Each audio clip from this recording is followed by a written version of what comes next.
This is the Contributor Appreciation Show. Welcome to the Soapbox. I apologize for the delay. The system started to lock up. I have like 1,000 browser windows open, and apparently that is frowned upon. Nevertheless, late. What is it? Always late, but never on time, but never late, or whatever they call it. Welcome to the Contributor Appreciation Show.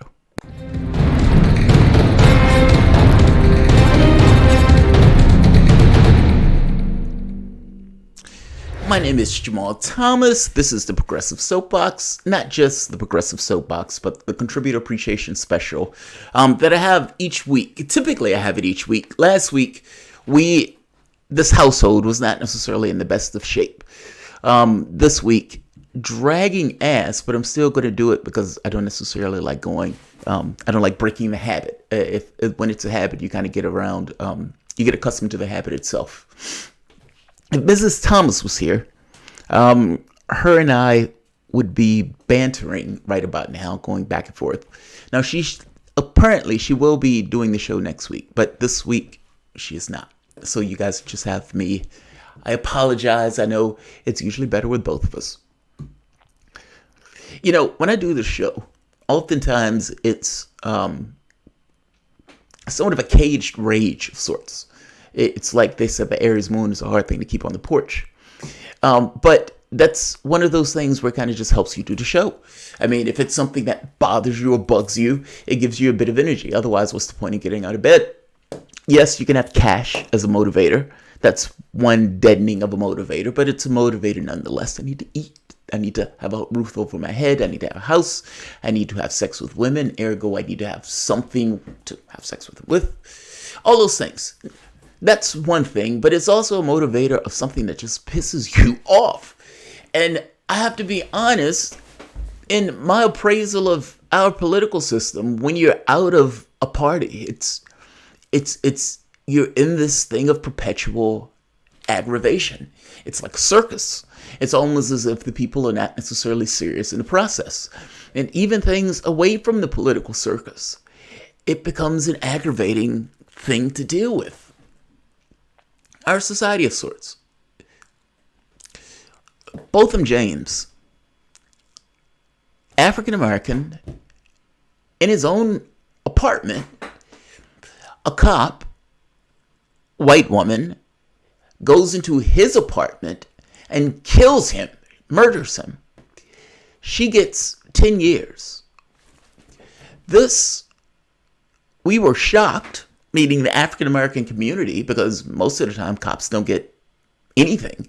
But apparently this one was just so egregious, they just couldn't let it pass. This gentleman testified in that trial. Listen to what he says. I can't say I seen him. I heard him in there. Okay, when you say you heard him, what did you mean? Heard him singing every morning. Okay, you heard him singing. What kind of things did you hear him sing? Gospel music, Drake. And your door is directly across the hall from where Mr. Jones' apartment was, correct? Yes, ma'am. And so in the mornings, were you inside of your apartment when you heard Mr. Jones singing, or outside of your apartment?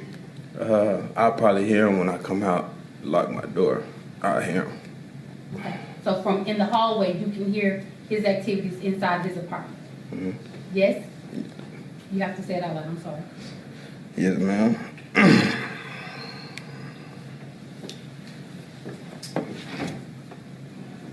Now approach your Honor? Yes. You know, in an abstract sense, justice doesn't really exist. I mean, ultimately, you can never balance the scales. A person was murdered, shot dead in his own apartment. That person had family, that person had friends, that person had a life. All of the experiences of that particular individual are going to the grave of that particular individual, as opposed to being able to be used within the world. The person who killed him, yes, is going to prison for 10 years, but how do you ever really balance that equation? Justice doesn't exist. You may be able to get back at the person who did something, fair enough, but justice comes across as something different because it's, one of those subjective things to the individual. Here's the catch. She went to jail. Fair enough. And in our society, that's a shocking thing in and of itself that a cop goes to jail. This gentleman that testified is dead now. He was killed.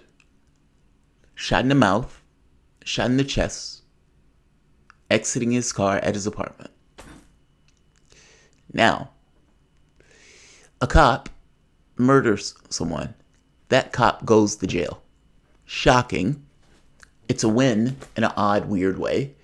Yes, that person is dead. Yes, she's going to jail. This guy testifies, and now this guy no longer exists. And the question that people ask, well, wait a minute, that's kind of peculiar. You mean he testifies that a cop killing in this way, and now he also dies in this process? And apparently, they're saying he had no enemies. He had nobody that should have wanted to kill him, meaning he's just a person, just like anybody else. This is peculiar, to say the least. Peculiar, to say the least. And this one. Moving forward a bit. Because I got to be honest, I struggled to say it was a win that she went to prison. Because again, this concept of justice is a little dodgy. But in an odd sense, yeah. In the context of our society, yeah.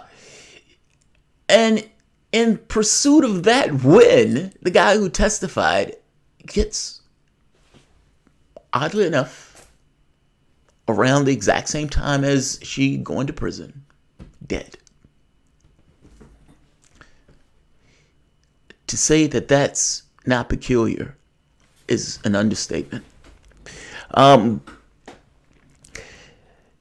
Also, my wife and I, the other day, we were watching the box. Most of the time, we don't really watch TV together. I'm usually working, and she's like on her telephone or something. But on this particular day, we're like, hey, what do you want to watch? What do you want to watch? And we're sitting there together. The dogs are there. It's a family scene. I'm probably taking a bong hit or something. And I'm watching the Roku, and I hit upon R. Kelly. Surviving R. Kelly. And she says, oh, babe, I don't want to see that. I was like, no, people have been telling me about this. I have to see it. People have been telling me. I mean, like, in my head, I have a conception of abuse. Like maybe a strong man or maybe an angry man. I have those type of ideas in my head. I have ideas in my head of like my grandfather. My grandfather was a drunk, but a more efficient person that was angry, if that makes sense. Like, I have my own idea in my head of what abusive is going to be. And I convince her to watch. And we're sitting there watching. And honestly, in the first maybe 30 minutes, I am so ashamed that I listened to anything that R. Kelly has ever made. First point. The second point, I feel like I just want to apologize to random women in general, even though I have nothing to do with what took place. That's how bad it was. That's how bad it was. Honestly, I've never seen anything like that. I've never seen anything like that. I within the first 30 minutes, I thought, oh my God, he's so guilty. How is he walking the planet? And by the second video, I'm like, how has anybody not shot him? Like, that's how bad it was. And there were like 3 other videos left. It was bad. It was bad. It was extremely bad. And to say bad is a massive understatement. I remember, growing up, R. Kelly was just kind of one of those things that was around. And I remember having a conversation with someone thinking like, how is R. Kelly in a relationship with Aaliyah? I remember this. Like, the weird part about watching Surviving R. Kelly is because I grew up, in my high school, we just used to listen to R&B. We didn't have rock and all this other stuff. Me listening to like rock and metal and all that stuff came after I kind of grew up and I broke out of certain mindsets. At the time, it was R&B. R. Kelly was the guy. And he was one of those guys who was just kind of around. Not to mention his album was just fucking awesome. And so you listen to this album, like in retrospect, and you're like, oh God, the album is a confession. The album is a confession. Seems Like You're Ready is one of the best songs on the album. And yet, they should read that shit in court. I remember, like, that Surviving R. Kelly takes you back to various aspects of your own growing up. And as you're listening to it, within the first 30 minutes, I was like, oh my God, he's so guilty. How is he not in jail? How is he not in jail? I was blown away by it. I got to be honest. It blew me away. I turned to my wife and was like, God, I'm so sorry. I'm so sorry. Just held her hands. I'm so sorry. I'm so sorry. And, you know, the wild part about it, it escalates. And you can literally see how. Think for a moment. Men,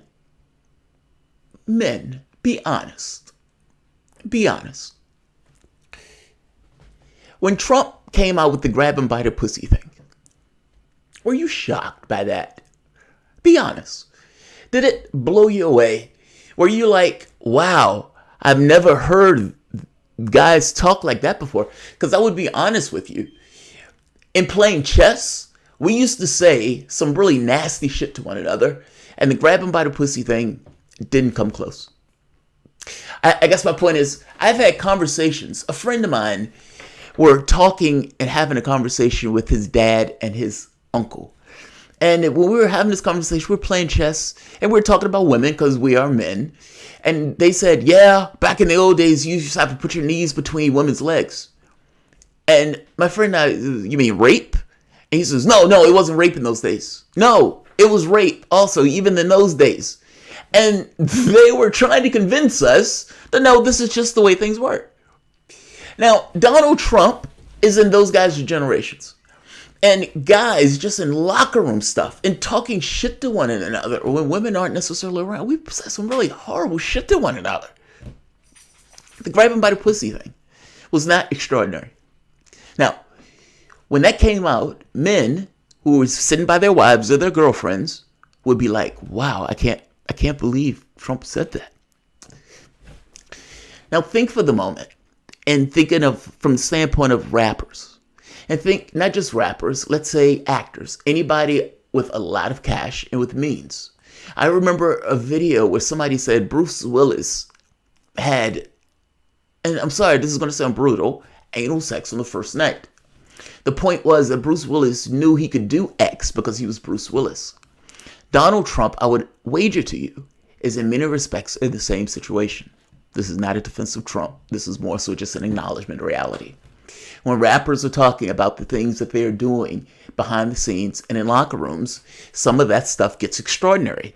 And it's not in the situation of normal human beings relating to one another. It's a groupie relating to somebody who they idolize, in which case the groupie who deals with these, or the person who deals with these groupies all the time gets accustomed to the lifestyle and behaves accordingly. Again, this is not a defensive behavior, more so just an acknowledgement that when you have people of means and you have other people who are idolizing those people of means, at a certain point, a certain behavior develops. Not necessarily a healthy one. Assume for the moment you don't have a wife in that picture or a family member or somebody to reorient that person to reality in the way that people typically behave with one another. Will Smith said one time that when he went home, they was like, yeah, go take out the trash. His point was he was always equalized. There was never a situation where he was absolutely untethered from reality in the way that he's interacting with people, not as person to person, but as person to groupie. That's a difference. It's a difference in those things. R. Kelly, in the situation that R. Kelly was in, seemed to be, let's say, untethered from reality. A person who didn't seem to be all that bright. And when he found a thing to which he got acknowledgement from, music, ran with it. And not just ran with it in a way where, again, all of the behavior that I just noticed or just mentioned gets added into this kind of weird pimp mentality of sorts, where he has women and escalates the behavior as the behavior to which I'm accustomed to that would be already off the rails from any random person who's just kind of looking at what was taking place behind the scenes. They will be aghast by it. That behavior gets taken to an nth degree higher year after year after year after year. And so at some point, it just becomes outright abuse. And it's not outright abuse from the standpoint of him also like beating these women and whatnot, but also in the way that it almost becomes almost like a cult in the way that he organizes this stuff. It is so bizarre. You look at this and you think to yourself, why would women do X? But I don't think it's outright. I think it's incremental. I honestly do think it's like, I turned to my wife and I said to myself, you know, Bob Asshole would never be able to do that.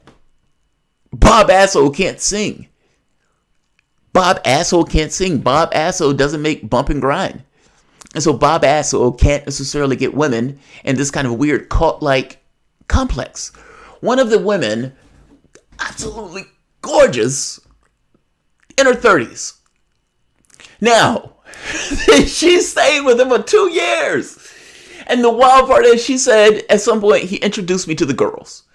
And she realized, oh my God, that's the girl that just got peed on in the video. And she realized that that girl that got peed on in the video stayed with her. You have several problems here. I have no issue. Zero issue. And you can take issue with me when I say this.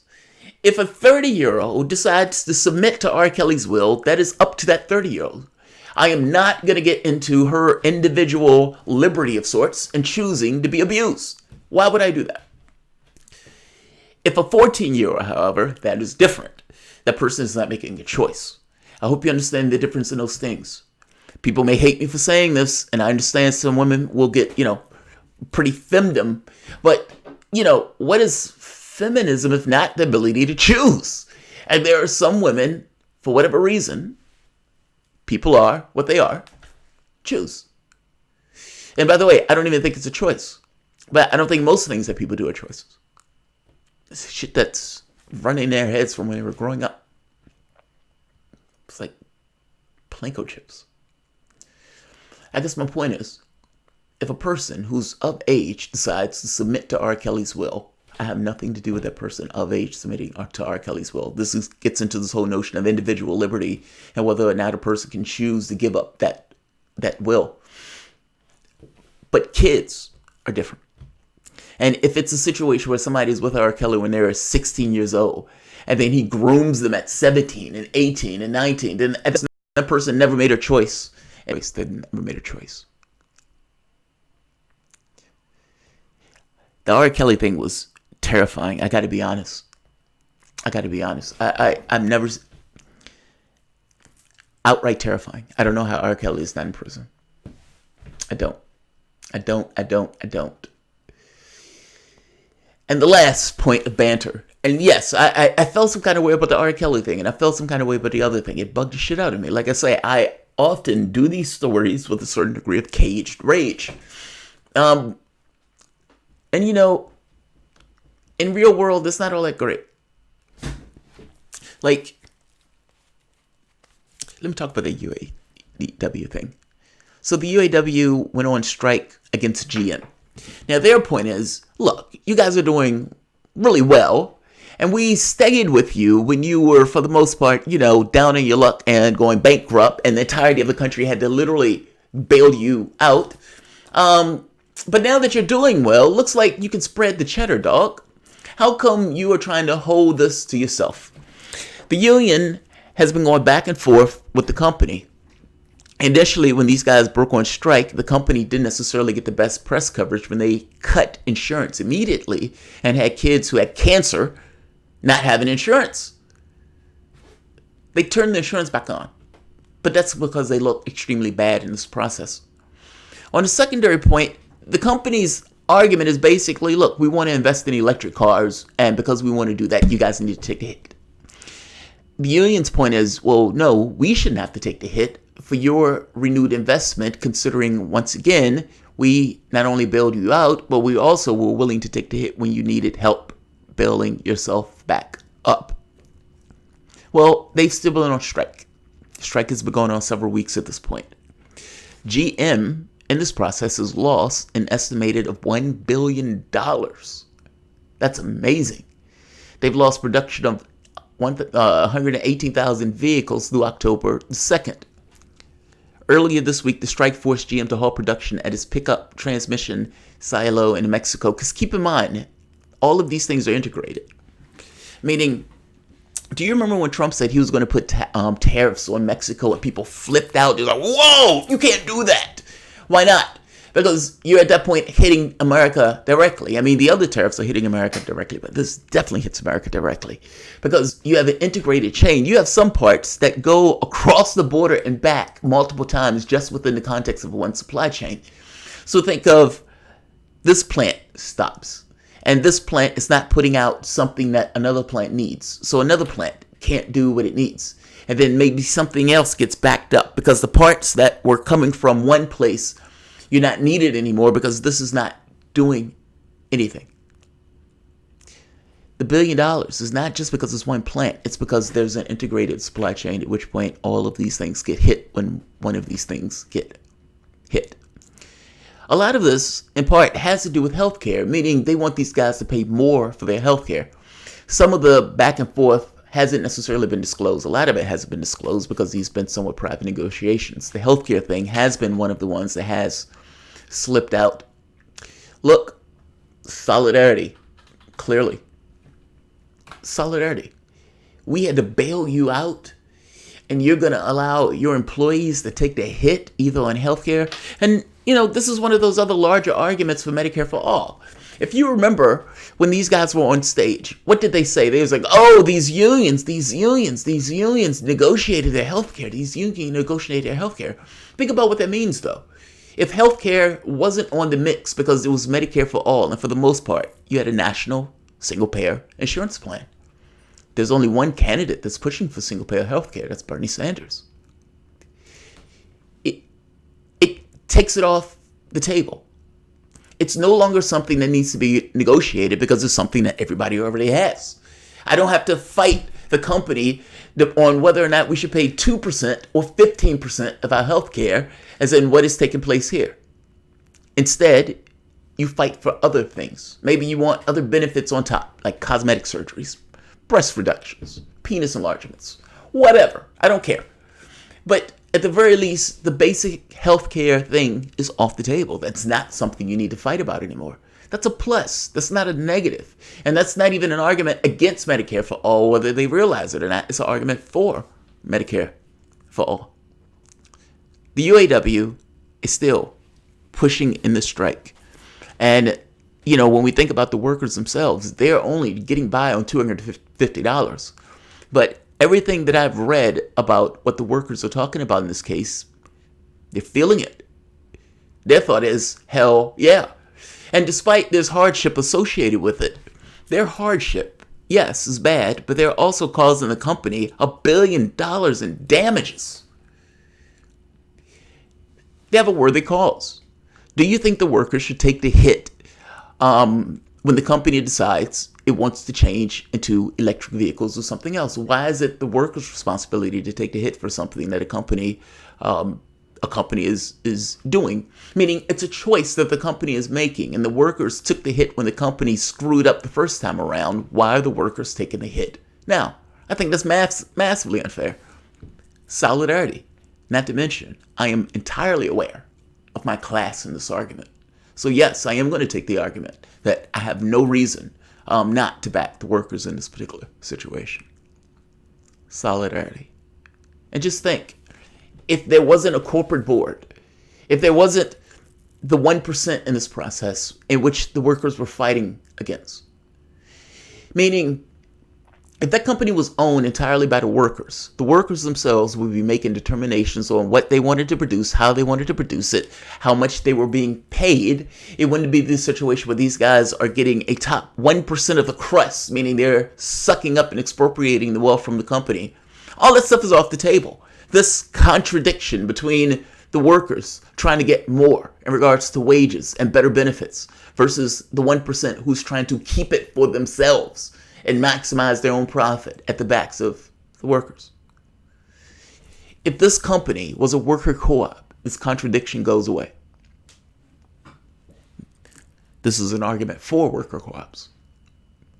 This contradiction will always be here between unions and between workers. And think of it for the moment, if there was no union. If there was no union, they would be individuals, singular, dealing with the might of a company that will be choosing what to pay them, what insurance to give them, how much they will be paying for their insurance. They would be dictating terms, as opposed to having something to push back on inequitable returns. This is an argument for unions. Yeah, they get my support. Hell yeah. Shout out to the UAW for having the balls to do this and standing up for workers' rights. I want to,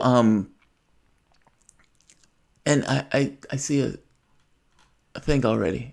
Let's see. Marcus Will, has R. Kelly been found guilty of anything yet? No. R. Kelly, the last thing I saw of R. Kelly, he was on, I think he was talking to, what's her name, Gail or somebody? And he looked like a lunatic. He was losing his mind. Has he been found guilty? No, he is not. And I got to be honest, that's a failing of us. I mean, as a flat fact, he married Aaliyah. That marriage was annulled. I remember growing up thinking, how the hell is this grown man marrying a 14-year-old? But everybody looked as if it was okay, so it kept it moving. Is it illegal to have sex with a 14-year-old, 30-year-old man? Yes. Yes, it is. Now, do I need the legal system to look at this case and tell me that that took place from a legal standpoint? No, I don't. I could say that he had sex with a 14-year-old and that's illegal. Not just illegal, it's somewhat immoral. And yeah, I understand that's even cultural to some degree, but I would say I knew how I was at 14. I know how other 14-year-olds act. I would say they're not necessarily capable of dealing with the rigors of dealing with a 30-year-old man. So yeah. I mean, if we're going to be pointed about it, yeah, he's guilty. I had, let's go to the first story. I had a conversation with a Democrat last night. It was through text, and it wasn't necessarily a full-fledged thing, but I have to be honest, these conversations have become maddening to me. And I've seemed to be able to have conversations at this point almost better with Republicans or people who just aren't necessarily in politics than I can with people who are Democrats. I end up being in somewhat of a, I don't want to say a rage per se, but less detached than I would wish myself to be. It's more so the hypocrisy of it all, right? At least for me, it's the hypocrisy of it all. It's to point out something that's a flat fact and say, look, when this was in vogue, this was taking place and this is what you cared about. Now this is in vogue and you seem to, your opinion has dramatically flipped almost as a 180. And they would give some excuse as to why that's not the case. And I would find myself being really pissed off, and not just pissed off, getting in the perspective of being in a debate. And that's not good. It's okay for us to fight, and I'm going to open the phone lines up for you so you guys can talk about it. This show is going to be almost user generated. I understand if you and I debate, because we're in a form of that. I mean, this show is a political show. But when you're in kind of the real world, that doesn't always translate well.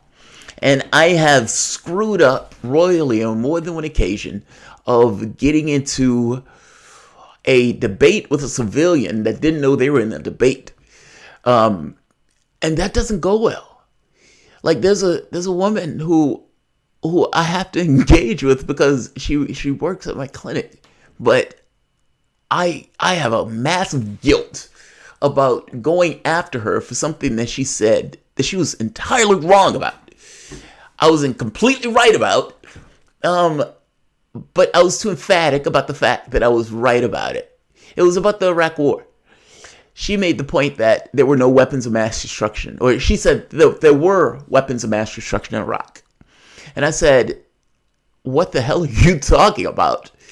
And as she kept saying that they weren't, I got more and more pissed off by that, because my thought is, are you insane? Even Dick Cheney admits that there were no weapons in that country. Now, just because I'm right doesn't necessarily mean I have to be unhinged while I'm right. And I have to be honest, she's a constant reminder to me that that's true, even though sometimes that doesn't work out. Mainstream media is monetized media, man. They create stories based on what they care about in the moment. I mean, ultimately, they're just one percenters. And in a sense of one percenters and the things that they care about, but it's not genuine. It's not real. I mean, the real things that we care about that affects us, that affects our own, that affects our families, our kids, just our life, is not the things that they entirely engage in. I mean, what they're engaging in right now in regards to the impeachment stuff is a circus. There's no legitimacy to this process. Let's start here. Bush administration, including torture and warrantless wiretapping. We're still evaluating how we are going to approach the whole issue of interrogations, detentions, and so forth. And obviously, we're going to be looking at past practices. And I don't believe that anybody is above the law. On the other hand, I also have a belief that we need to look. I didn't realize this when Obama was in office. It took me a little bit. Obama has a certain way of speaking. He says one thing, and then he says the opposite. So if ever there's a situation where you talk to him later, he can say, well, look, I never said X. I did, at the very least, give the caveat of Y. The first thing said, the second thing essentially ending and destroying the first thing that was said. It's almost like a 1 and a -1 in order to kind of make it a 0. It's an interesting way of talking. Unfortunately, it took a while to figure that out. I will not fuck that up this time from the standpoint of Warren, and I will call her shit out constantly over it. Thanks, Obama. Forward as opposed to looking backwards. Forward. On the other hand, I also have a belief that we need to look forward as opposed to looking backwards. Hey, Obama. George W. Bush said he tortured people, not to mention he took us into a war on the premise of a lie there were no weapons of mass destruction in Iraq, and in pursuing that war, tortured people to try to create a link between 9/11 and Iraq. Not to mention the mass surveillance. Are you going to do anything about that? I mean, after all, you'll be president coming in. I mean, don't we have to uphold the law? What's right is right, right? That's what Democrats keep saying to me. Every Democrat that I talk to, they keep saying, what's right is right. We have to uphold the law. Fuck about this.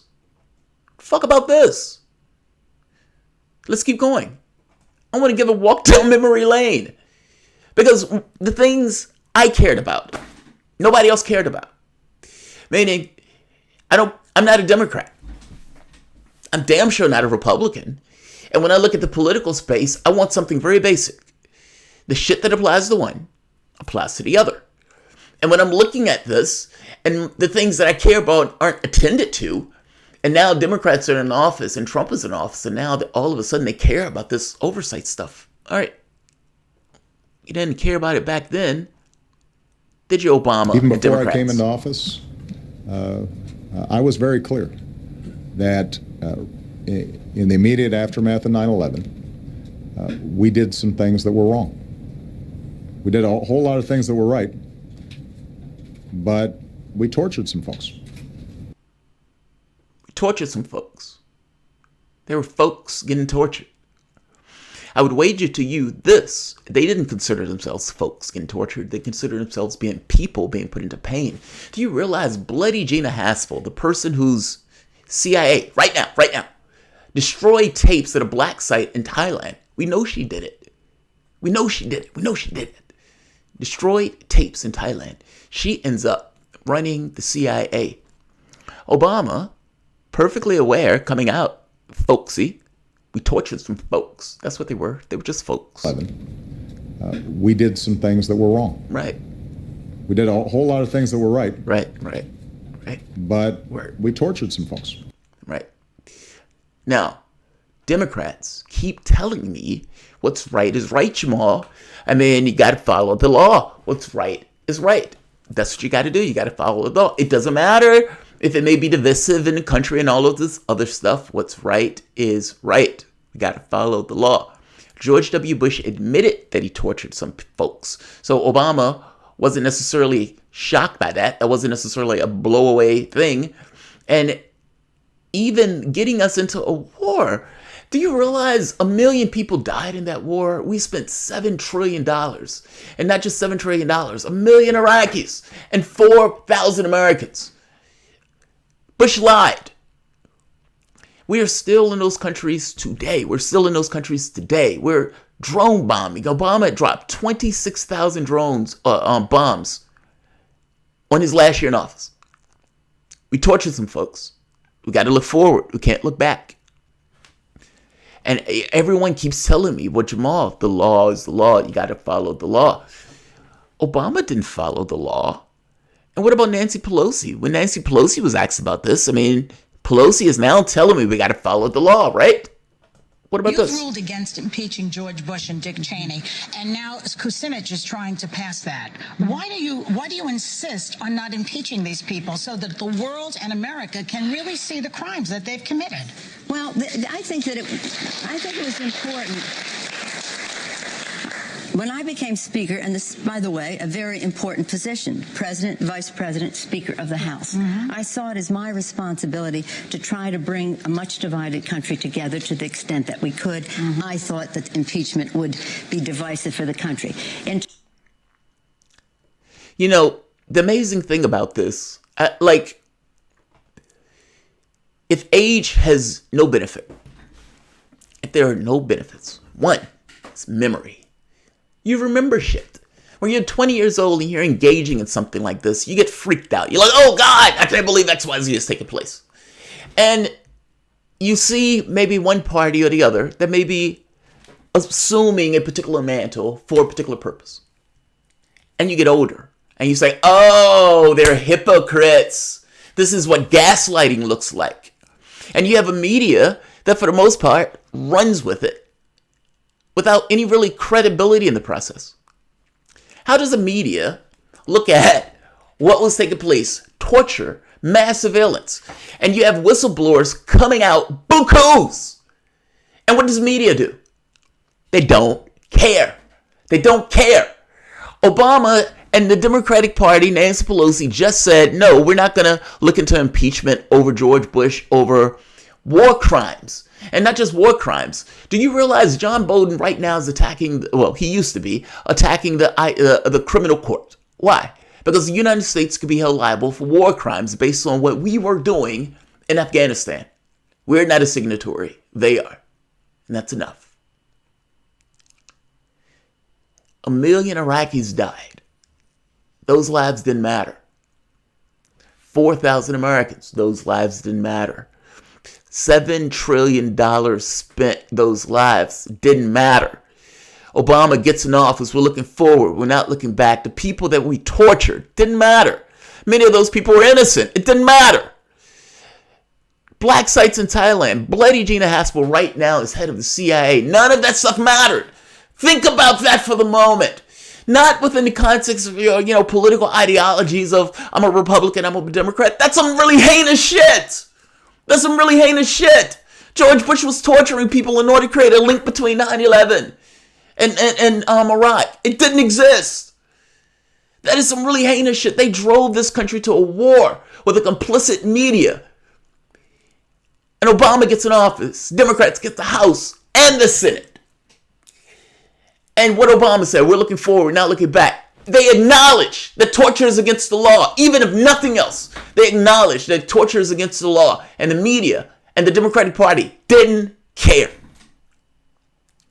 And I'm supposed to give a shit about Trump? Are you serious? Are you serious? You can't be serious. It's undeniably incredible. How am I supposed to care about Trump under those guidelines? Meaning, if you are not going to give a shit about real things, those million people were real people. They had lives. They weren't like fictitious people. They were real people. They were just like you, your uncle, your whatever. We didn't give a shit about those people. The media didn't give a shit about those people. The media didn't care. They didn't hound the Democratic Party and said, hey, why aren't you going to impeach Bush? Why aren't you going to impeach Bush? Why aren't you going to impeach Bush? Is torture against the law? Is torture against the law? He didn't hound Obama right here and says, hey, but isn't torture against the law? Isn't that a big deal? Why do we care that we're torturing people? Is that not against the law? And Bush invading this country, it was on a lie. There was 1 million people that are dead. There's $7 trillion spent. Shouldn't we care? Media didn't care. Media didn't care. They pick and choose what they care about. It's the top 1%. And that 1% in this kind of clown show of a circus now has whipped themselves into a tizzy. After 3 years of a conspiracy theory, whipped themselves into a tizzy. They didn't account for the conspiracy theory. They didn't even go into why the conspiracy theory started. They didn't even care why it started. They just moved on. My point is, they have no credibility in this process. They're hypocrites. They just kind of bounce around. They pick and choose what they care about and what they have a certain degree of hysteria about, and then just gaslight people to try to get them to take a certain particular disposition. That's all it's been this entire time for the presidency of Trump. And I put to you that the moment that you have a situation where the political instrument says, we are not going to impeach the president of the United States for taking us into a war that was not legit, not on the level. But we are going to impeach Trump for something that he said with the Ukraine. Mind you, that one of the key people who was in the last administration was on stage bragging about. How is this not an incredible process? And how am I supposed to take this process seriously? And when Democrats tell me, well, look, it's a law. It's a law. You got to follow the law. And I point to all of these instances where this stuff was just outright ignored. And not just that, the noble whistleblower. We've now reached the age of the noble whistleblower. When I was talking to my Democratic friend, I pointed out to him that the Obama administration was outright hostile to whistleblowers, like viciously hostile to whistleblowers, attacking journalists outright. You know what he told me? He said, well, there's a proper way to whistleblow and an improper way. And from my understanding, what was taking place during the Obama era, all of those espionage laws was improper. I said, this is why people think you guys are ridiculous. It's why. That's an utterly absurd disposition to take. I'm sorry, it's utterly absurd. The level of hypocrisy that has to be necessary, or outright blinders that a person have to literally fuse into their eyes to come from the position of, well, I mean, there's some proper whistleblowers and some non-proper whistleblowers. It's utter nonsense. It's just outright hypocrisy. The media picks and chooses what it wants to care about. This is not objectivity. This is literally them bouncing about based on who they care about the most or not, meaning from the standpoint of the parties. And for the most part, that's just the Democrats. MSNBC and CNN are roughly the same thing. And at that point, so is TYT. You just have a fusion of media that takes a certain political disposition. This is to some degree why media is not trusted. And you would listen to these talking heads, and they would be shocked that the people don't trust them. And then they will point to Donald Trump as if Donald Trump is the responsibility or the reason why they're seen with zero credibility in this process. It's an aggravating thing to fucking watch. Like, there are times where I can't even deal with CNN and MSNBC.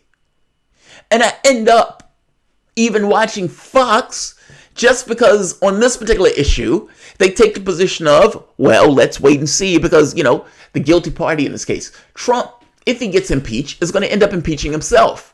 He's incompetent. I'm sorry. And however, on this particular issue, he's going to take Joe Biden with him, even though I don't believe they're going to take him out of office. And not just that, let me say it this way. You lose credibility in the process when you make an argument that your political opponent is guilty of something that you yourself is also guilty of. And a media that pushes that particular narrative, when everybody with brains and eyes can look at this process and say Joe Biden and his son were massively corrupt in this process. And yet, when you talk to Democrats, they would in some way try to defend this. Bill Maher, to his credit, at the very least, got close to the light and was like, if his name was if his name was Donald Trump Jr., we wouldn't necessarily be shocked by the behavior. It's just astonishing. I don't know. I'm sorry. It's just aggravating. It's aggravating. It's massively aggravating. And dealing with Democrats in this process, man, it has not been, it's been somewhat of an aggravating process. I'll say it that way. It's been somewhat of an aggravating process. All right. Moving on from that part for the moment. This is Iraq Today.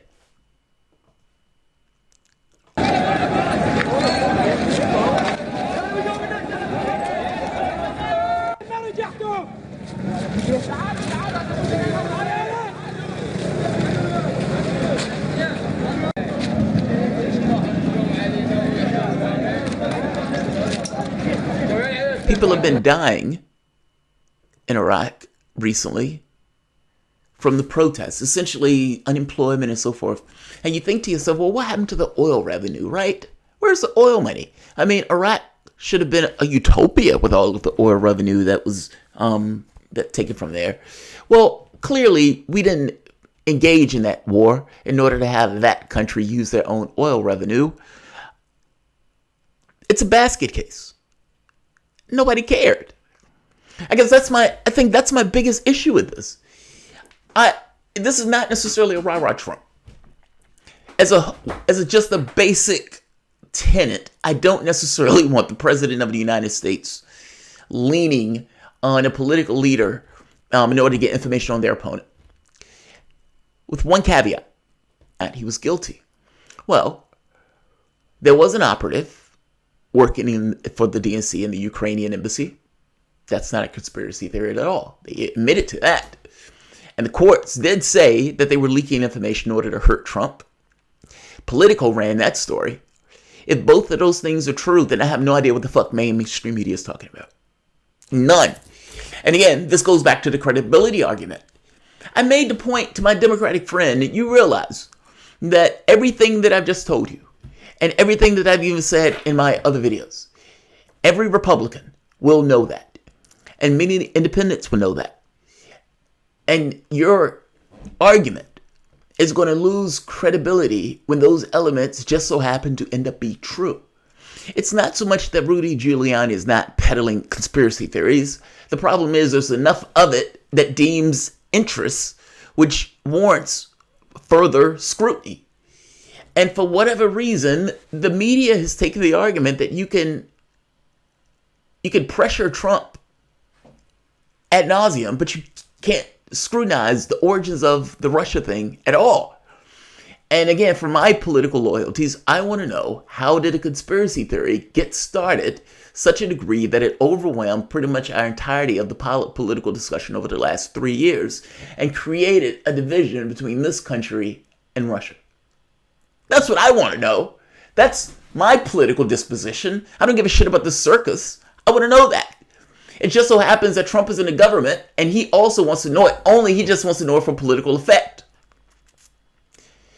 Two things are true at once. You should have an investigation. That investigation should be nonpartisan, to the degree I suppose that investigation to be nonpartisan. By the same token, Trump was looking into this in order to hit his opponent. Just so happened, that's the exact same thing that Hillary Clinton was doing to Donald Trump. How do I give this any legitimacy? That's my point. That's my point. How does this process have any legitimacy associated with it at all? I don't see it. I don't see it. All right. I bitched enough. It's just aggravating to me. Having these conversations, having these discussions, it gets so fucking aggravating. Cheryl Tyler, corporate media is just a tool for propaganda, and mainstream media and MSNBC is no better than Fox. Their darling Elizabeth Warren lies with impunity and is never called up. Yes! So, Cheryl Tyler, that is coming up. I mean, that's I want to talk about that one also, because you're right. Trudy, impeach Trump for abuse of power. Start now. I wanted to impeach Bush, but Clinton got away with something, so Bush got off. Obama got off. Now Trump will get off. Screw worrying about the hypocrisy. No, Trudy, because... And you guys, all right, we're on this topic. So feel free to call in. Feel free to call in. I'll do, 5 minutes, and then we'll cut it because I'm bad with trying to cut people when they're trying to make their point. But we'll do it on the various topics. So this one gets into this notion of impeachment. I suppose my wife is going to have to come up with a clever name for this video. But what the hell? How is... They have a copyright claim on a video already. And that video has no copyright stuff on it. It's aggravating. YouTube is fucking aggravating. All right. Yeah, you can call in. Trudy, how's it fair? How's it fair? Now, what I mean by that is the party opposite is doing the exact same thing that they're complaining about. And if you impeach Trump, and the party opposite gets in power, they would do the exact same thing and nobody would care. My issue here is impeaching Trump doesn't solve your issue. And it doesn't start here. It's just impeaching Trump. If Clinton was in office, do you honestly believe that they would be treating whistleblowers in the same way? No, they wouldn't. They wouldn't. They would be going after him in the same way they would Obama. But Clinton is okay, so the establishment leaves it alone. You have a corporate class that is a corporate media that is okay with their corporate class. The moment you have something out of kilter, they flip the fuck out. You have all of these intelligence agencies leaking, and I suspect part of this is because Trump is talking about getting us out of Afghanistan or whatever. They dislike him. You had the intelligence services that stovepipe that information to the public in the first place, meaning the Trump-Russia nonsense, and use that in order to run for 3 years as a conspiracy theory. I don't necessarily buy into this notion of impeach now and think about it later. Hello, who am I talking to? What's your name? Hello? I don't hear anyone. Hello. Is there anybody out there? Hello. There you are. I can hear you now. How's it going? It's going okay. And who am I speaking to? How are you doing? Who am I speaking to? What's your name? Trudy. Oh, Trudy. Okay, I'm sorry. So, all right, Trudy. So, you are going to be the person who makes the argument to me that convinces me why impeachment in this situation is right. Now, what's your case? Well, why do you think that impeachment in this particular point is going to serve a positive benefit in the country itself, or not just the country in itself, even in the standpoint of credibility of the process? Okay. It's to me, it's not about the credibility of the process or about anything besides the fact that the president used his office, his power of office, to try to get information on a political opponent. And that is terrible abuse of power. And we let everybody else get away with everything, so we should let Trump get away with everything. Does not make any fucking sense to me at all. Now, question. If you don't start holding on to account, you never will. Now, that part, I agree with you. Say, well, Trump got away with it, so we got to let Liz Warren get away with it. No, I don't think my argument is not so much that you let one get away with it, you should let the other. I don't think that's the case. You know, it's like one guy got away with murder, so you let everyone get away with murder. That's not really my argument. My argument goes along with this notion of you have a political process that is entirely partisan, that has ran with a conspiracy theory for 3 years, and now has immediately jumped on this other thing of media. Okay, it is another thing. It is another thing, right? And media, and it is a real fucking thing. Well, we don't know that. I know it. I read that transcript. I ran the transcript also, and what I saw is what presidents do all the time. No, I'm sorry. No. They don't. Let me actually do this. Did the DNC have an operative in the Ukrainian embassy? Yes, there's dirty shit going on all the time. Right. This is kind of my point. That's true. And then you have the secondary thing of was the Ukrainian government submissive to who was in office currently? He licked Trump's balls on the phone. He sucked his ass. Right, but think about it from the standpoint of the last election. Politico came out with an article themselves saying that the Ukrainian government tried to hurt Trump and screwed up. And their case was they didn't even get to this notion of, well, wait a minute, that means that the Democratic Party was essentially working with the Ukrainian embassy. They just went with this notion of, yeah, these guys screwed up. I mean, Trump is going to be pissed off at him because, Ukraine was working with the DNC. Now, fast forward to this election. How am I supposed to take this with credibility when nobody cared, Trudy? I guess that's what I'm trying to get at. Like they literally did this to Trump. Do you care? Do you care? No. Do you care? I consider it a circus. If I'm honestly, I consider it a circus. Then fuck everything. In that case, then just fuck everything. It's not don't even worry about who does what. All I'm asking for is something very basic. That if we have a certain rule of law, and that rule of law gets flagrantly ignored when it's beneficial to a ruling class, then it always... So you think that's reason to keep on ignoring it? Let another ruling class person get away with it? No, it's more so that I'm somewhat detached from the system because I recognize it as a circus. Like, Donald Trump... In other words, you're saying fuck the whole thing. It doesn't matter. Nothing matters. Anybody can do anything because everybody else has already done everything. No, that's not what I'm getting at all. I'm making the point that if rule of law should apply, it should apply for both. That's my argument. And that the system that we have now is effectively just allowing it to apply when it's beneficial to one side. Meaning the Democratic Party, the media, it's always beneficial to one side. Yes, that's the only... But how can you say that? I mean, it's clearly what's taken place. They have essentially taken a position where they've said, all right, now we care about this issue because we hate Trump. And now that we care about this issue, we care about whistleblowers, we care about going after the president and holding him accountable. We care about all this stuff now, but we never cared about it before. You don't think I'm not talking about them. They are hypocrites. Yes, they're hypocrites. But I don't want to be a hypocrite. No, but it goes beyond hypocrisy. It's entirely beneficial to one side. Meaning they take a disposition. It's always. But look at all the crimes Bush did. Why should I get behind something when I know that that's what's taking place? Mainstream media literally is only taking... It doesn't matter their intentions. No, it matters. Their intentions are beside the point. No, it matters. The point is he either did the crime or he didn't. You either hold Leach to account or you don't.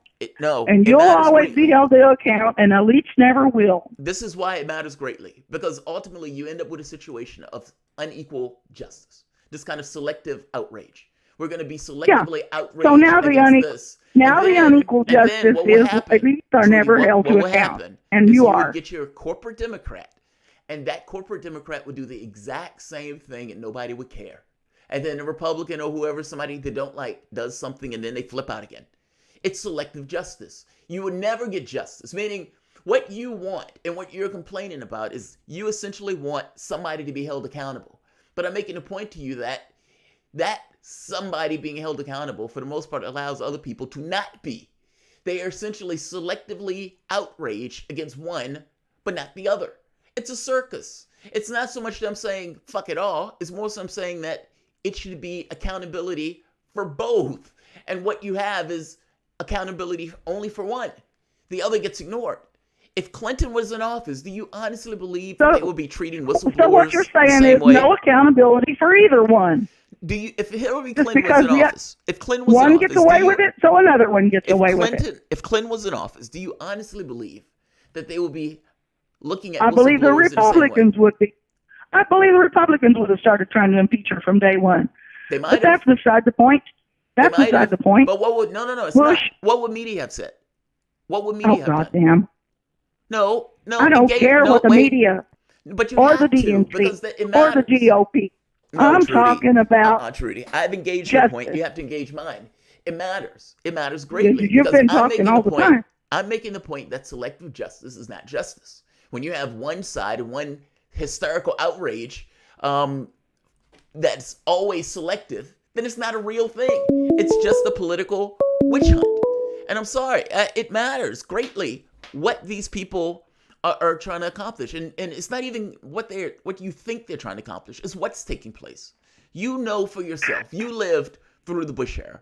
You lived through the Obama era. And you know for yourself that there are plenty of things that these guys were doing that nobody cared about. And you get into the Trump era and all of a sudden they care. And I'm pointing out to you that if Clinton won, nobody would have cared. Do you honestly believe that the Ukrainian guy in the embassy working with the DNC that Politico came out with, that anybody would have done anything about it if Clinton won? No, they wouldn't have. It wouldn't have been an issue. Do you honestly believe that whistleblowers that would have came out during Clinton's era would have been treated the same way and coddled the way that they are in Trump era? No, you can look back at Obama and the way he was using the Espionage Act. I'm just making a point to you that they are very selective in what they get outraged about. And when they're selective about it in this way, it's not justice. It's just using the political instrument in order to attack political opponents while letting other ones off the hook. How is that equal or fair by any means?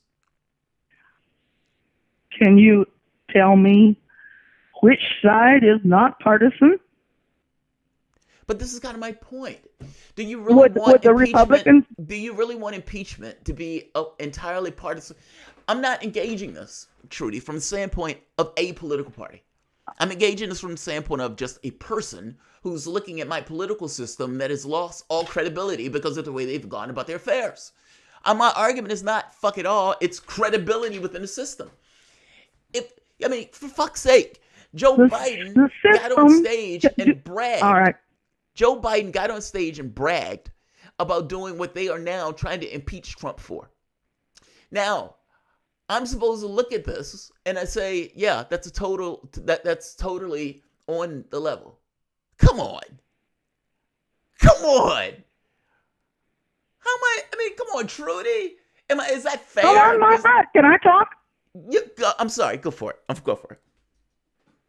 Look, Jamarl, Bush was not held accountable for his most horrible crimes because the Republicans were every day saying what Clinton did and Clinton got away with. And so Nancy Pelosi had Clinton got impeached. Clinton got away with what Clinton they got accused impeached for a him. blowjob. Yeah, for a blowjob, not for what they considered his crimes. I mean, they accused him of murder and everything under the sun. But that was a conspiracy theory. They were just making stuff up. Look, let me talk.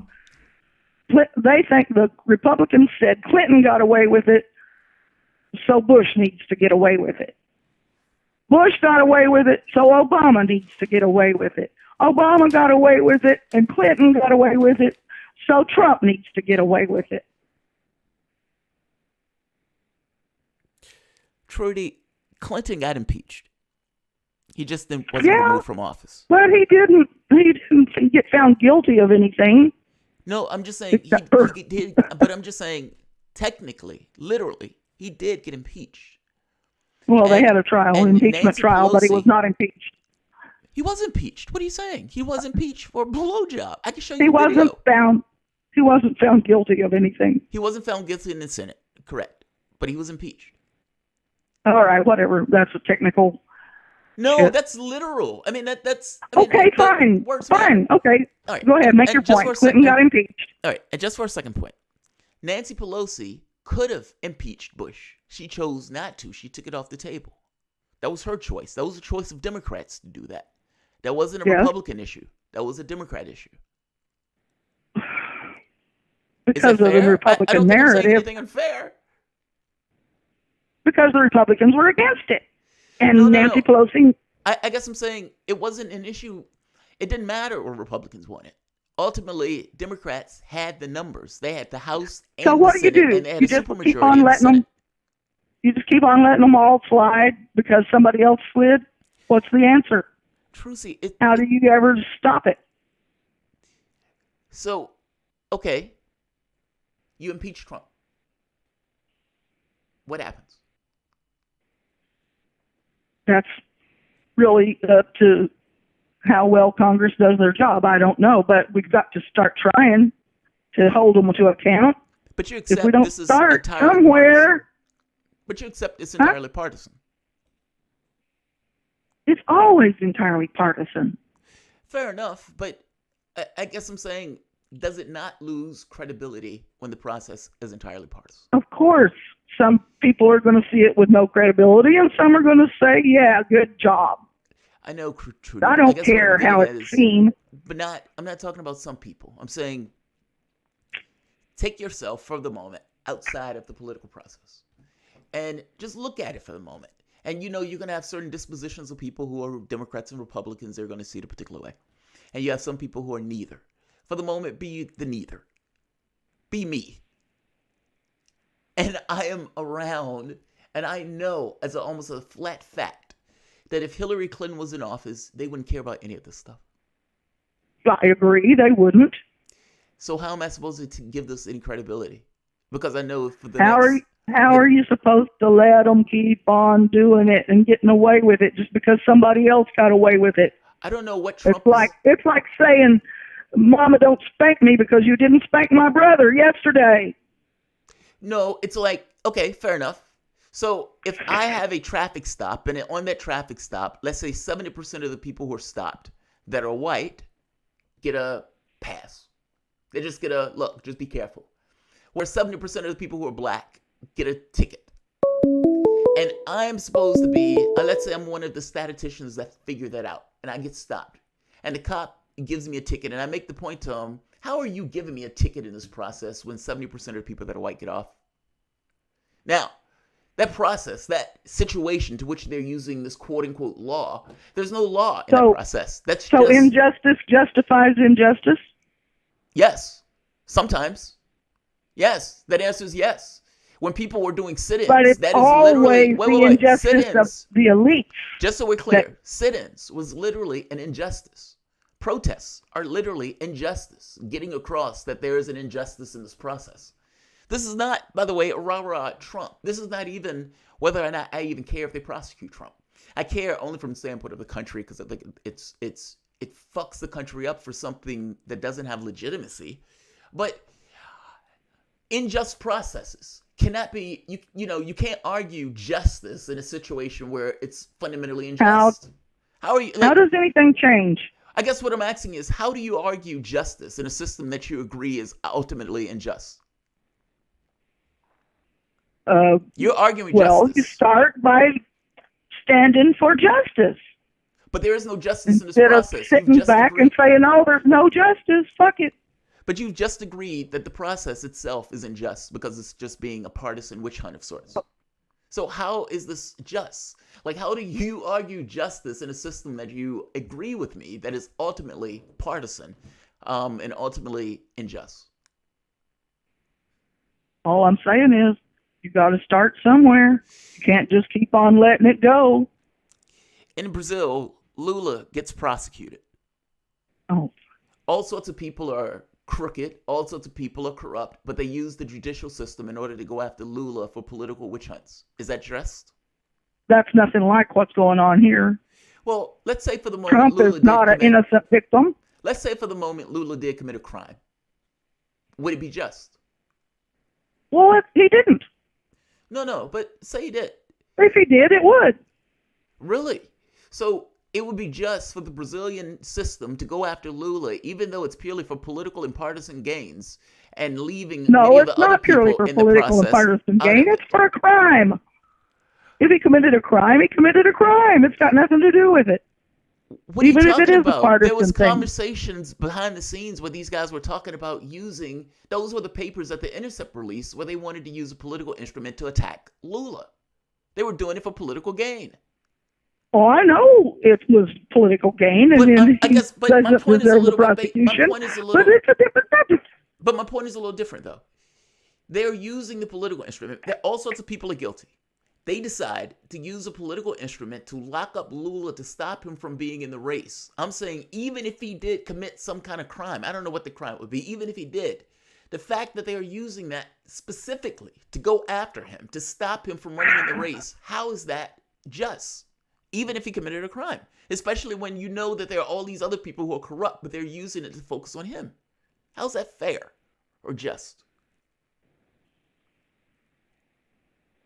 What's your remedy, Jamarl? I don't have one. There's only one, and that's start holding them to account. It is, but it's start to hold into account in a way that's credible and that goes a cut both ways. And that's not what we have. I mean, you even agree with me that that's not what we have. You just said, I just want to get somebody. Well, it's not what we have because it's not what we have. No, but we need, I guess my point is, any remedy. There's no justice because there's no justice. Any remedy has to start from a basis of legitimate justice. And I know That's I'm never saying going to happen just, but I'm as just long saying, as we keep letting them get away with it. It's never going to happen until we insist on justice. I agree. But you believe hashtag resistance are the ones that are trying to administer, you believe they're trying to administer justice? No, I think they're sons of bitches. But that's kind of my point. That's kind of my point. That's kind of my point. I look, I don't come at this. It's like shooting the messenger, Jamarl. I don't come at this like I have an absolute answer. I would say that whatever the answer looks like, it has to come from a position of legitimacy. Otherwise, you're going to lose people. If you had a situation where people were starting at this from the standpoint of, look, we're not cutting one way or the other. We're just being, legitimate in how we administer or how we get rid of corruption, then I'm on board. I don't complain. And if that's how they were going after Trump, I wouldn't have any issue with that at all. The problem is they are guilty of the crimes to which they're calling Trump to account. And it loses credibility. But I feel you, Trudy. I think you made a good case. So don't misunderstand me. I massively just disagree with it. I don't know the answer. So fair enough. But okay, I'm annoying people. I'm going to hang up. You're not annoying me, Trudy, and that's all that matters. Thank you, Trudy. I appreciate you calling in. No, honestly, look, I tell people, like, this is a forum to which I get to argue because, outside and engaging other people, it doesn't go all that well. And I appreciate you calling in to make your point. Like, it's perfectly fine to disagree, and I like the fact that people can kind of make their case. Well, I know that. That's what I like about you. I appreciate it. Thank you. And I love to argue. It's my favorite thing. You did a good. I think you made a good point. So thanks you. Have a good one. All right. I'm going to go to my next story before taking the next call. But Trudy, shout out. All right. One more call. Hello. Who am I talking to? Jamarl, what's up? What's going on, man? What's your name? This is Garden Gnome. Oh, what's going on, Garden? What's up, dude? So, where are you on this? Like I said, I have somewhat of a canned rage right now on this whole, what I consider to be a circus. Where do you fall on this? Well, basically, I think that, you're going to have a hard time proving in a court of law that, or, before formal hearings, that Trump was acting outside the scope of his office when he asked, it might have been unethical, but it's not illegal. Well, when he asked the leader of a foreign government about, potential misdealings of a vice president in a foreign country, manipulating their judicial system. Yes. And you have to think, like, what kind of precedent is that going to set? Is the U.S. judiciary going to want to limit executive power by just to interrupt for a moment, by holding Trump to account for doing something like this, because that's what the outcome would be. And just for a moment, just to interrupt, it's even worse than that, because it's this weird precedent of, is the president's foreign conversations going to be up for scrutiny? Like, think about what that means. Can you imagine the Republican Party immediately asking for the foreign conversations of whoever, just for shits and giggles? And if they get the House and the Senate being able to do so in the same way that the Democrats are doing now. Like, exactly. There would be all these like tertiary and secondary effects that would just straight up act as roadblocks to foreign affairs. Yeah, they'd be shocking. I mean, not to mention, what do foreign leaders say to the president if they know that their conversations can be held up to scrutiny? Like, all of the stuff gets a little exactly. dicey. But and I agree with you on the first point. Like, how do you prove this? Like, how do you prove he did something improper? Like, you can't prove Trump's intent. How are you gonna? You can't prove Trump's intent from that transcript. Yeah, I read the transcript. You can't. They state over and over. This proves that Trump was essentially like selling arms for domestic political advantage. No, you can't fucking prove that, man. From that transcript from that witness statement. I didn't get that from the transcript. And you have all sorts of people, and I found it. You know, the wild part is Biden gets on stage and brags about it. Nobody cares, and you find out that Trump, or that the Ukraine has a DNC has an operative in the embassy, and you're like, well, wait a minute, that means the DNC was working with a foreign government, and it's like, again, nobody cares, and then all of a sudden, CrowdStrike, it's even worse. CrowdStrike is a private entity working with foreign intelligence agents, including Russians. Yeah, and nobody cared in order to shape like U.S. political domestic affairs. Not only that's what happened, care, and it worked. When you bring up, it worked. When you bring Bill Orr, that's right. His work, the stovepiping that stuff into the to give it legitimacy. I mean, ultimately that stuff was just op-ed stuff, like political stuff, and they gave that legitimacy by pushing it through the intelligence services. But nobody cares. And it's like nobody wants to even investigate how does a conspiracy theory start. Nobody cares. Well, and that's the thing, man. Like that's the reason. One of the reasons why they're so uptight was because Trump was asking about CrowdStrike. And like these supposed servers or whatever other data is floating around there, right? Now, they're terrified that, like, in my opinion at least, that a foreign court or an international court is going to make a ruling on this in one way or another, like, regardless of what it is. Yeah. Pelosi straight up said that she wanted to keep this issue out of the courts, right? Yeah. And that's the reason why she narrowed the focus of the investigation. Because if you remember, they were talking about impeaching Trump on a wide variety of issues, right? And then Pelosi was like, no, we're going to narrow it down to, just this transcript bullshit. And that's the reason why. It was because, like, if you start scattershotting all over the place, who knows what you're going to trigger. You could trigger an investigation by a Ukrainian court. Do you think and maybe an EU court after that? Do you think what's his name is really what is his name, Durham? Do you think he's really looking into the case? Like I always. I'm sorry, I didn't catch that. Who did you mention? Durham. That's the guy that Trump put on the case. That's the guy who Barr supposedly put on the case to look into the origins of the Russia stuff. I have to be honest. Did you say Mueller? Its name is John Durham. Oh, okay. There's a bad connection or something. No worries. I got to be honest. Trump is so incompetent. Like, if I am in office and somebody tried to take me out, meaning, and they did, the whole Russiagate stuff and everything else, I would legitimately put somebody looking into the origins of it in a way that I, at the very least, trust the guy. Like, because I actually do want them to get to the bottom of it. Now, Trump is probably using this for political effect because he wants to hit Biden with it in the race. Fair enough. The catch is there there? And this kind of goes to your point of there's enough of a there where at the very least it becomes problematic for the Democratic Party. And I suspect that's where the whole limiting the case and everything else comes in. So. Yeah, it's Russiagate repeated. You've got some investigator on the case. I mean, is this one actually going to conduct the investigation himself rather than passing it off to interns or secondaries? Because that's exactly what Robert Mueller appeared to do.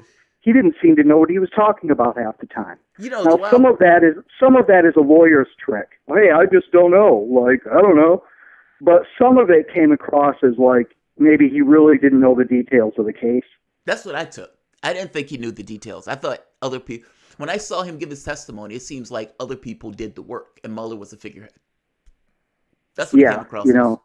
And to be fair, of course it would be that way, right? I mean, when you think about all the work that needs to take place in that, he would probably have a massive team and he may just, may float above it. I don't even know if he knew the details of that stuff, per se. He said very clearly, I will not go beyond with the statement that I gave. He was very clear about it. Dude, thanks for calling in, man. I appreciate it. Yeah, no problem. Good show. All right. So I'm going to move on to my next item. And that item goes squarely into a big winner. A very big winner. So, the third quarter fundraising has come about. And in the third quarter fundraising, people are essentially saying how much money have various campaigns been making? How much money have various campaigns been making? Well, Joe Biden was the loser in that. Pete Buttigieg ended up with more money than Joe Biden. I think Joe Biden had like 10 million or something to that effect, a very low amount. One, Bernie Sanders came in at 25.3 million, which essentially swamped the field. But Bernie Sanders wasn't the big winner. Bernie Sanders wasn't the big winner.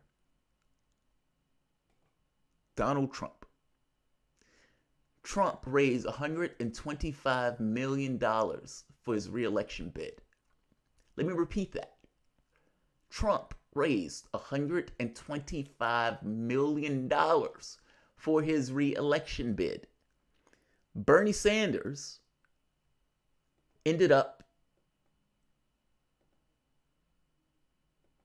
with 25 million, 0.3, and he beat all of the other Democrats. Trump raised $125 million. Sanders, 25.3, and he beat all of the other Democrats. Now, if Sanders was running in a race, it's most notable, or ideally, all of the other money from the other campaigns would kind of flood into his campaign. Sanders still has 99.9%, meaning people have only given like 1% of the money that they can give to Sanders' campaign, because keep in mind, he beat all of these other campaigns, and he is only doing it like $18 at a time. In a general election, Sanders will be able to tap the entirety of his base, essentially for the entirety of the time he's running in that race. He would never run out of money. And he's been able to overhaul everybody, including Warren, including Biden. And Biden has been doing these big money things. Not enough. Not doing it for him. Kamala Harris not doing it for him. People not doing it for him. Sanders has beat all of them. And yet, Trump, $125 million. I was astonished at that number. I was like, oh my God, $125 million. That said, that's a lot of money. Warren was second to Sanders with 24 million. One of the items that I've been pointing out recently is that Elizabeth Warren is a massive fraud. She lies completely for no reason. We used to call my dad a habitual liar. It was like, God, he used to lie for no reason. Elizabeth Warren fits this pattern. She has a pattern of flagrant dishonesty. And the media, for the most part, have been giving her all of this great press. And many of the other Democratic candidates don't bring this up. But I got to be honest, it should be brought up. Because the Republican Party, Trump, with that $125 million, will hit her in the face over and over and over and over again with one lie after the next that, again, she didn't have to make. One of the recent videos that popped up was this. This one. This one is just surface. Listen to what Elizabeth Warren tells this gentleman. In fact, the controversy comes up because Elizabeth Warren on a stage the other day, and she's been saying this in her messaging for a while, so it's not just on the stage the other day where she said it, but she made the point that she had to leave her job as a teacher because she was a bit prego. Meaning she strongly insinuated that the reason that they fired her from her job was because she was pregnant. Now, fast forward to a few years. So right here. Elizabeth Warren claims she lost her public teaching job because she was visibly pregnant. However, when Elizabeth Warren is talking here, listen to what Elizabeth Warren says. Brain injured children. So I got my degree in speech pathology and audiology, which meant that I would be able to work with children who had head trauma and other kinds of brain injuries. And that's what I did. For a while. I mean, you actually pursued that career. I actually did. I was married at 19 and then graduated from college, actually, after I'd married. And my first year post graduation, I worked, it was in a public school system, but I worked with the children with disabilities. And I did that for a year. And then that summer, I actually didn't have the education courses, so I was on an emergency certificate, it was called. And I went back to graduate school and took a couple of courses in education and said, I don't think this is going to work out for me. And I was pregnant with my first baby. Just so we're clear, what she just said is different than what she said on the campaign stage. Again, on the campaign stage, she claimed she lost her teaching job because she was visibly pregnant. When she's talking to this gentleman in this setting, she essentially said she left. She was on some kind of emergency certificate, but she left on her own will. Had nothing to do with she was visibly pregnant. This is just one video that just surfaced. There are more. Oh God, so many more. I mean, what about the other one where she said, this one. This is an interesting one. And by the way, oftentimes Warren supporters point out like, oh, those are small issues. You mean a pattern, a consistent pattern of dishonesty as a small issue? What do you have to judge your candidate by? Honestly, I don't say this in somewhat of a spiteful, mean-spirited way. I ask this in an honest way. This is a primary. This is where you get the opportunity to vet your candidates. And I'm vetting your candidate. Nothing I'm saying is wrong or dishonest, or even positioned in a way that's wrong or dishonest.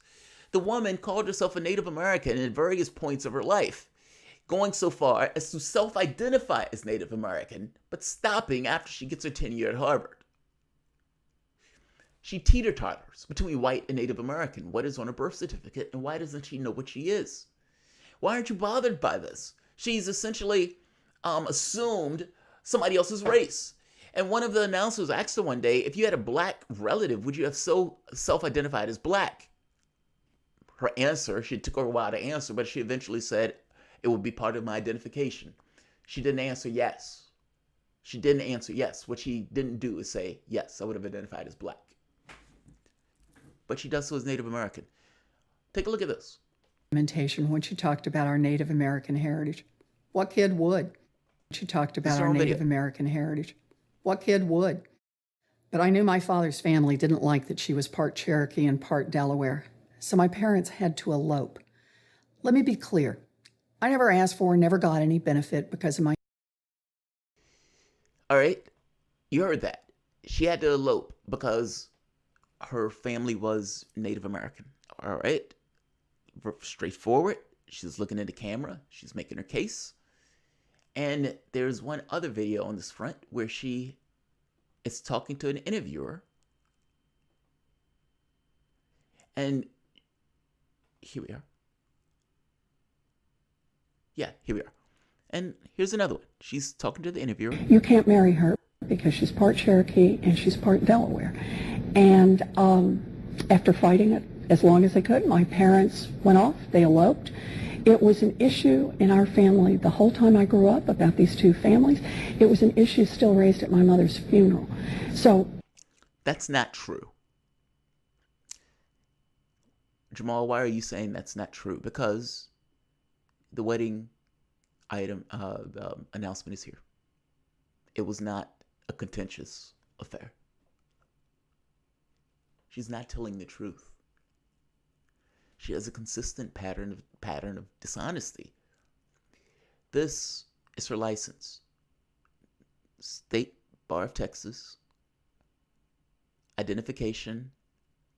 Native American. Where is it? Oh, American Indian. If that's not bad enough, Warren had a meal that she put in a cookbook called Pow Wow Chow. This meal was stolen from the New York Times, by the way. Another, essentially, fraud.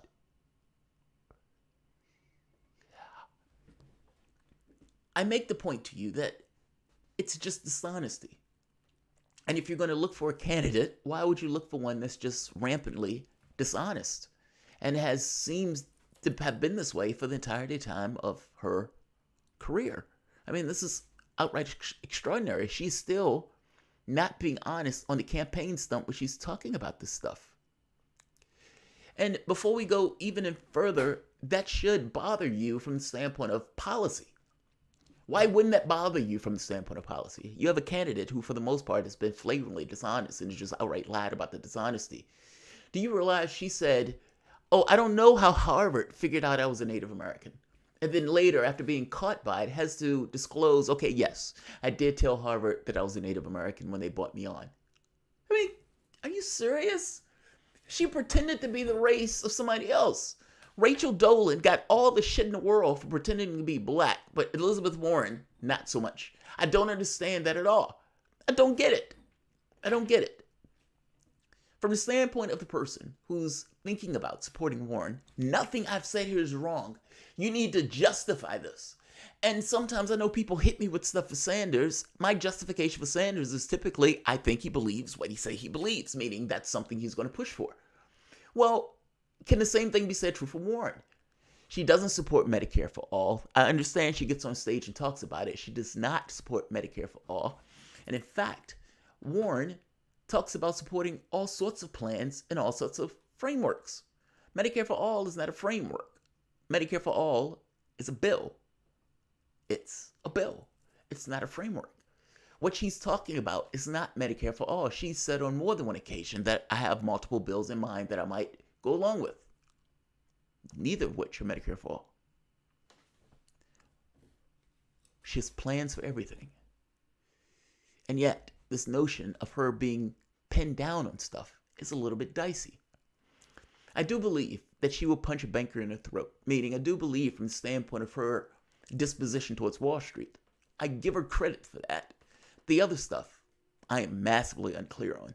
And I've said before that my line in the sand is Medicare for all. And the moment that she abandoned it, she essentially abandoned any notion of support that I would have given her. What do you all think? Am I being too harsh? Am I being unfair to Elizabeth Warren in this case? Look right here.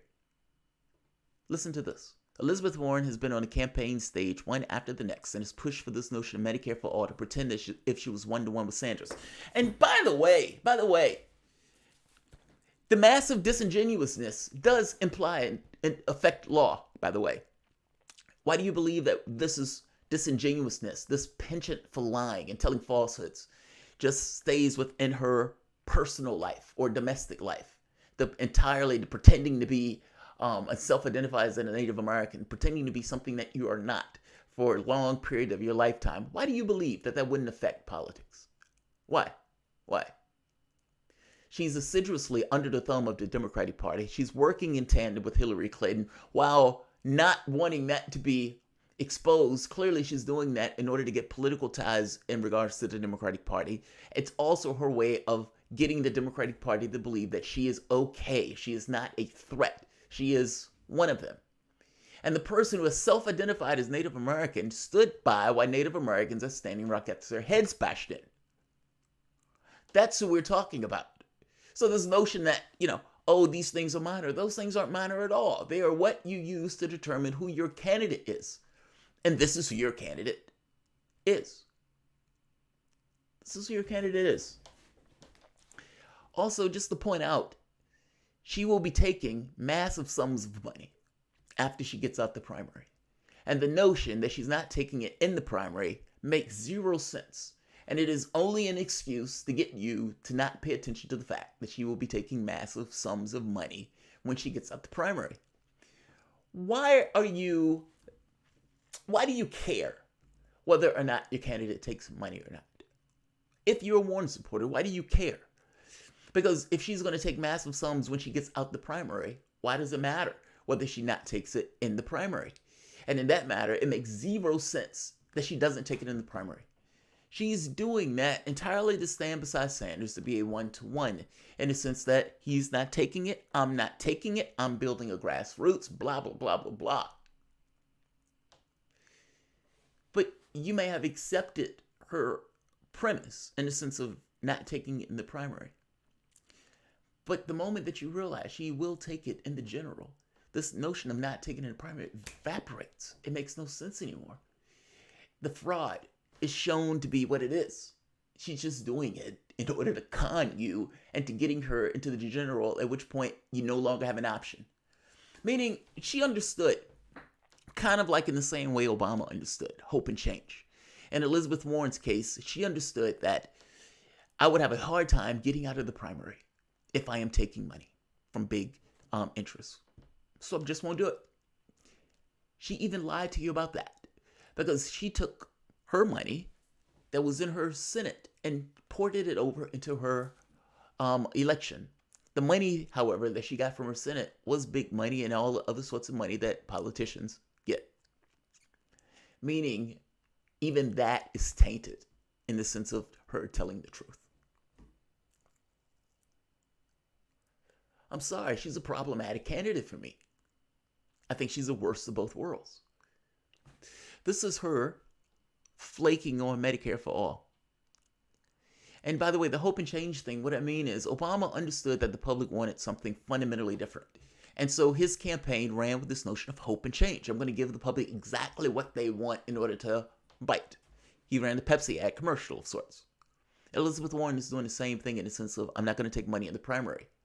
The moment, however, that somebody says, well, are you going to take it in the general? And she says, yes, the fraud is exposed. The con is shown for what it is. It's a con. If a person is being legit, then they're being legit in both, not one or the other. In fact, you would just take the money and make your argument. The problem is what you're entirely aware is that the moment that people see her standing beside Sanders and she is taking money, she looks tainted. They understood it from Clinton's race. That's why several of the Democrats said we're not going to take PAC money and all this other stuff. It was minor to get rid of that in lieu of trying to actually win. Because if you're taking it, you would have a harder chance of winning. Biden is different because Biden, for the most part, he's the corporate candidate. He's understood as such. It's not a doubt of sorts. But if you look at the money that Biden is raising, he's having a difficult time keeping up with the other campaigns. Even Buttigieg. This is Warren flaking on Medicare for all. This isn't some kind of contest. I got to think of mine first. It's what's best for the American people. When are we going to see your plan on health care? Are you going to have your own plan? I support Medicare for all. I think this is a good plan. And look, I support a lot of plans. Her point is she supports other plans other than Medicare for all. The problem here is that means you don't support anything. People are trying to judge and evaluate what you are pushing from the standpoint of your healthcare plan. For all we know, you can come up with Kamala Harris's plan, spending 10 years to try to implement something, which means for the most part, you're not trying to implement anything. If you are saying, I support Medicare for all and 10 other things, it means you're not supporting anything. Whatever I think of people's plans, at the very least, they had the balls to put them out there so people can scrutinize them. Warren has made the choice of not allowing anybody to scrutinize what she's trying to do for healthcare and being intentionally ambiguous. I point to you that this is also a degree of dishonesty, massively so. How can people evaluate what Warren's plan is for healthcare just because she gets on stage and argues for Medicare for all? That's great. I can argue for things I don't necessarily believe in also. That's not necessarily, that's more of a stupid human trick. I'm talking about what does she actually support? I have videos going back where Warren says she doesn't support Medicare for all, and she's never supported Medicare for all. She's evolved. And I'm supposed to believe the person who's evolved is really going to push for that plan. That is like my litmus test. I'm not wrong for that being my litmus test. I'm not wrong at all.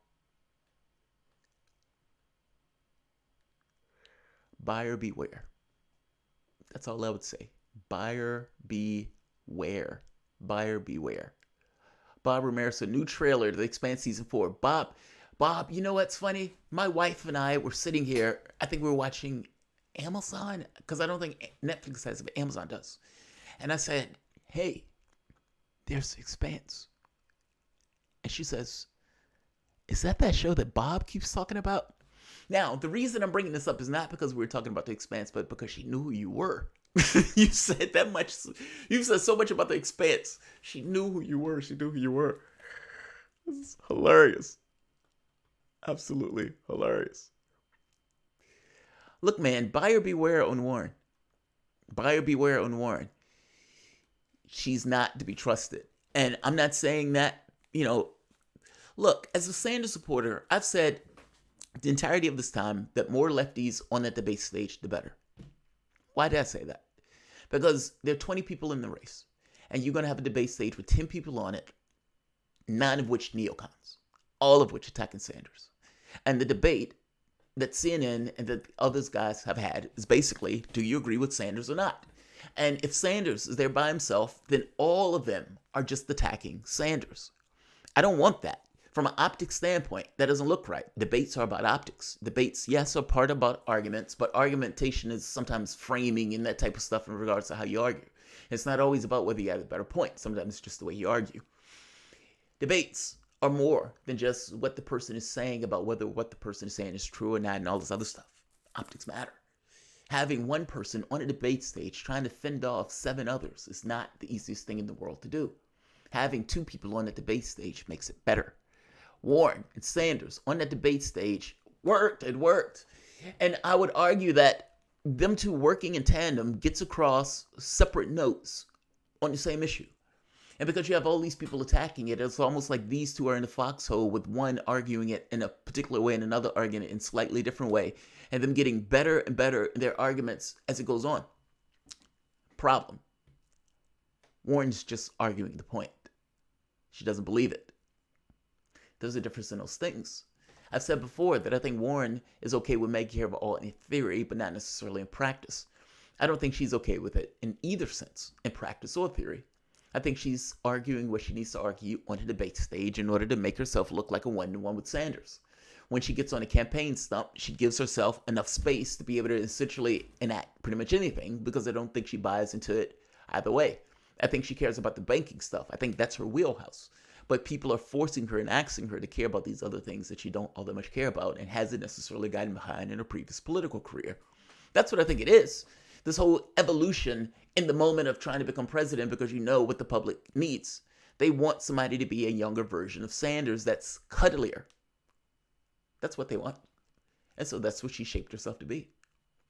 It's fraud. The woman has a craven history of habitual lying.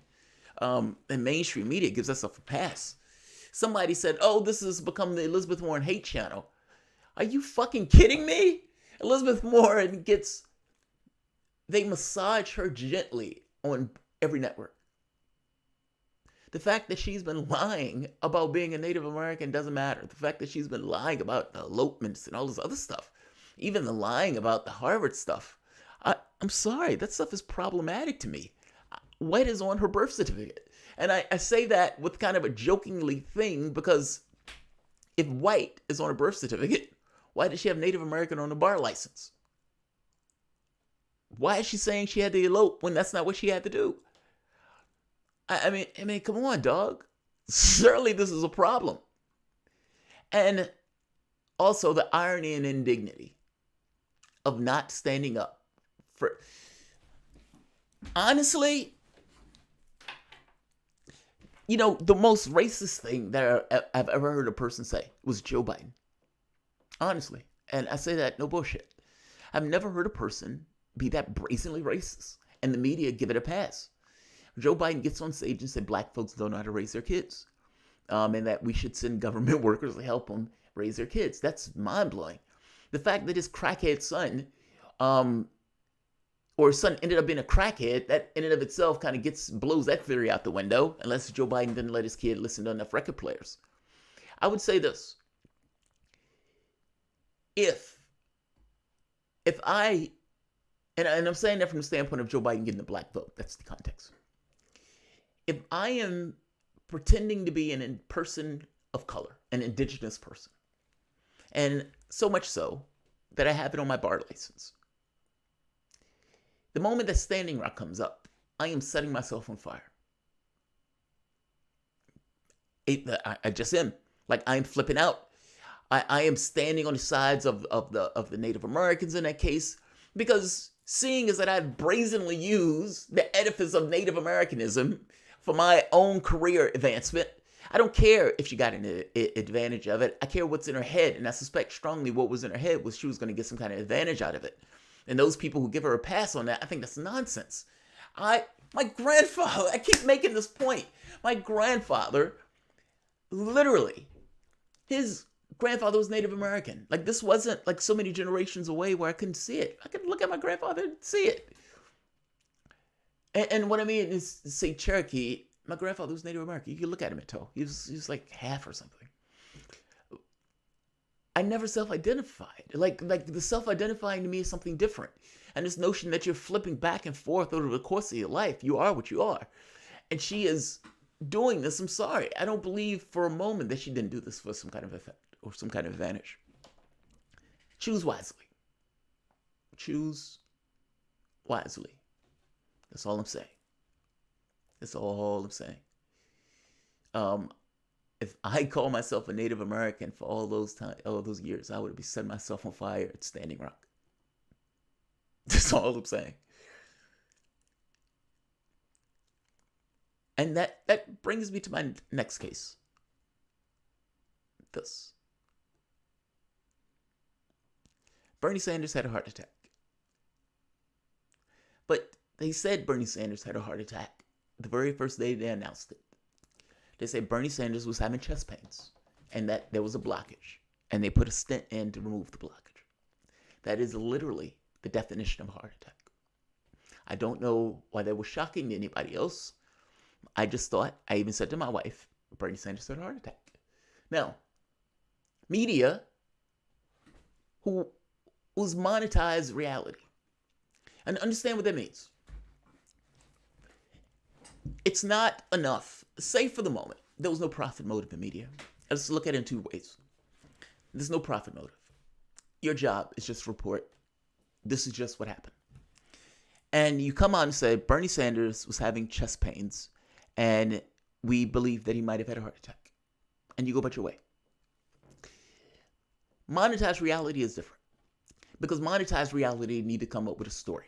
There needs to be something that's profitable. I need to draw eyes. I need to pull eyes from that guy, and I need to bring him over to me. Meaning, in the process of this, one gets more sensational. It's kind of like porn. It's like porn starts off, it's a wife, and it's a husband, and and then it gets more dramatic, and gets more vicious and angry, etc., etc. Or, for that matter, like food. Think of McDonald's. You have McDonald's that starts off with just a hamburger. And then 10 years later, you have all of these other burger joints, and the burgers get more extravagant, and they get more and more. And so you have French fries that are like these tubs of fries, and this tub of soda that's like 30 or 40, 60, by like 48 ounces. Nobody needs to drink that much drink. Nobody needs to have that much salt in French fries. Nobody needs to have that much meat in one meal. Doesn't matter.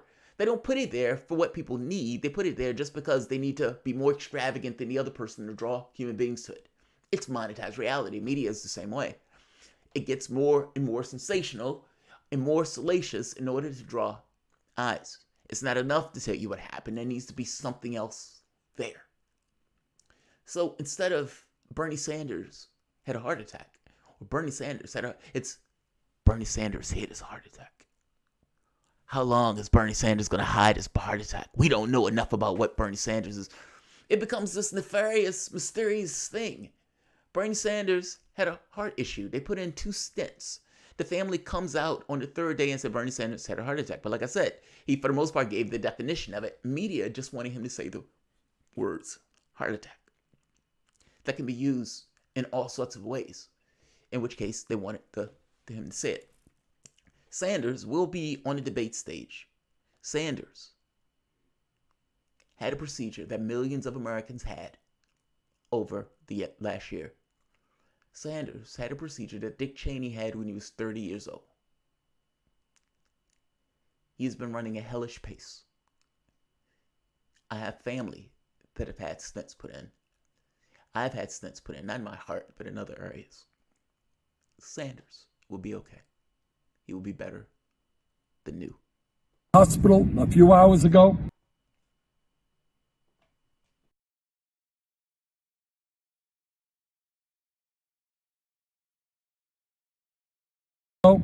And I'm feeling so much better. I just want to thank all of you for the love and warm wishes that you sent to me. See you soon on the campaign trail. Thank you all so much. It really made a difference. Hello, everybody. We're in Las Vegas. His eyes are weak. His eyes are weak. By the same token, he just had a heart attack. But Bernie Sanders is just a man. That's all I consider him to be, no more, no less. And he's a man that has a bit of age on him. Again, that's all I thought he was. Him having a heart attack in no way dissuades me from supporting Sanders. I hope he's doing okay. I hope he's doing well. I want to make sure he's up to snuff and, physically fit and everything else. I have to be honest.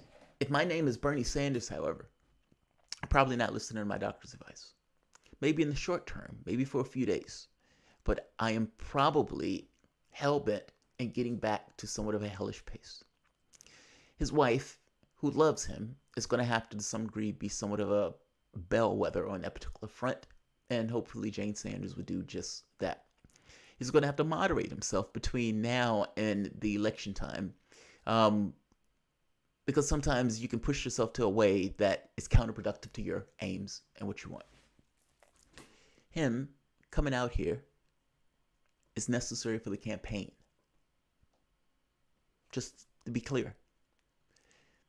You don't want the narrative that media will try to spin that Bernie Sanders is ill and Bernie Sanders is trying to hide that illness. This is what they were trying to spin it as. And that Bernie Sanders has had a heart attack and Bernie, et cetera, et cetera. You don't want this to be used against you, which means this video becomes entirely necessary to make.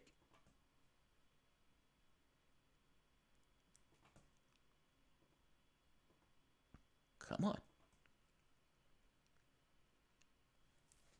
Vegas.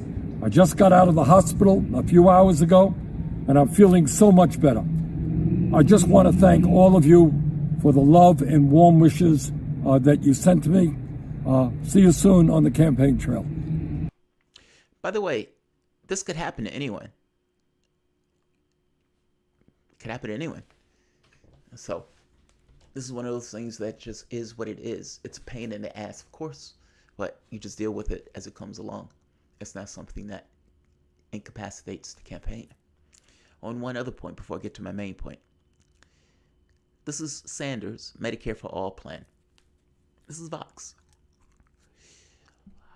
People on the line have been saying that Bernie Sanders' plan doesn't include long-term health.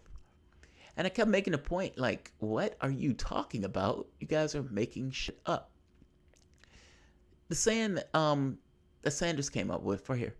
The biggest difference between this plan and the version Sanders introduced in 2017 is the addition of a long-term care benefit that will cover care for Americans with disabilities at home or in community settings. The benefit was also added in the House version of the Medicare for All bill earlier this year.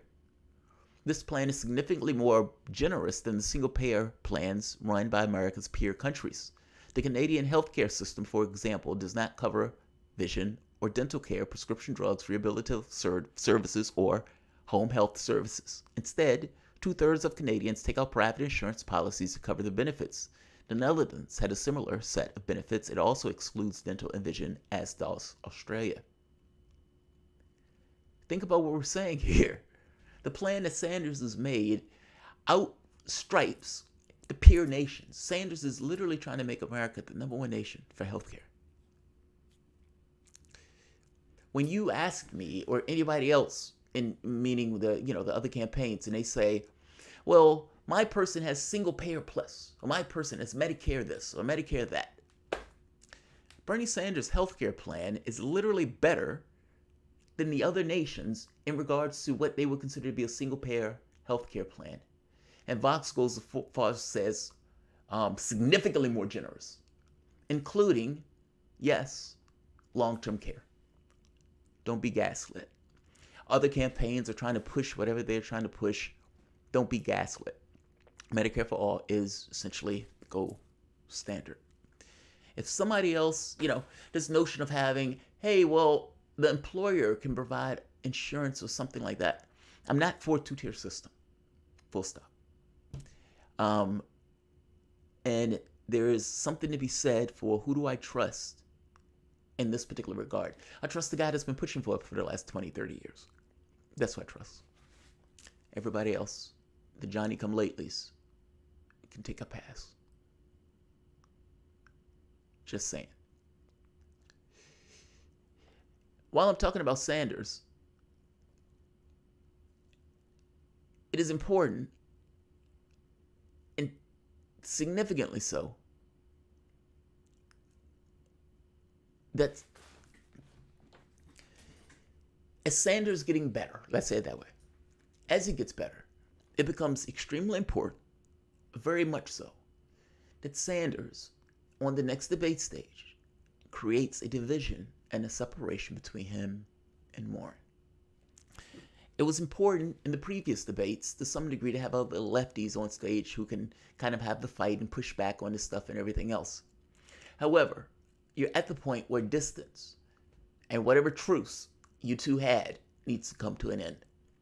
To some degree, this is happening. I mean, Sanders' language, or the language of the people in his campaign, has started to show difference. Meaning, this is the only campaign that is not taking money in the primary or in the general. But that needs to be far more significant in regards to the way the language is being used, and it needs to be done so in a way that gets across how one, and the problem with taking money in general. I'm saying this weird, but it needs to be made very clear. He needs to elucidate the audience why it makes 0 sense for the campaign to take a policy like that.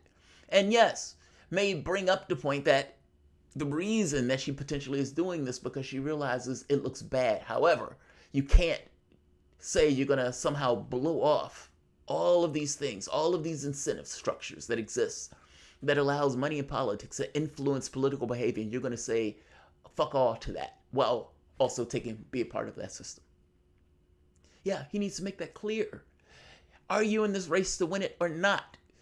And I make this point to say that, yeah, you need to show a difference. I mean, I've shown all of these issues associated with Warren, and everything that I said here was true.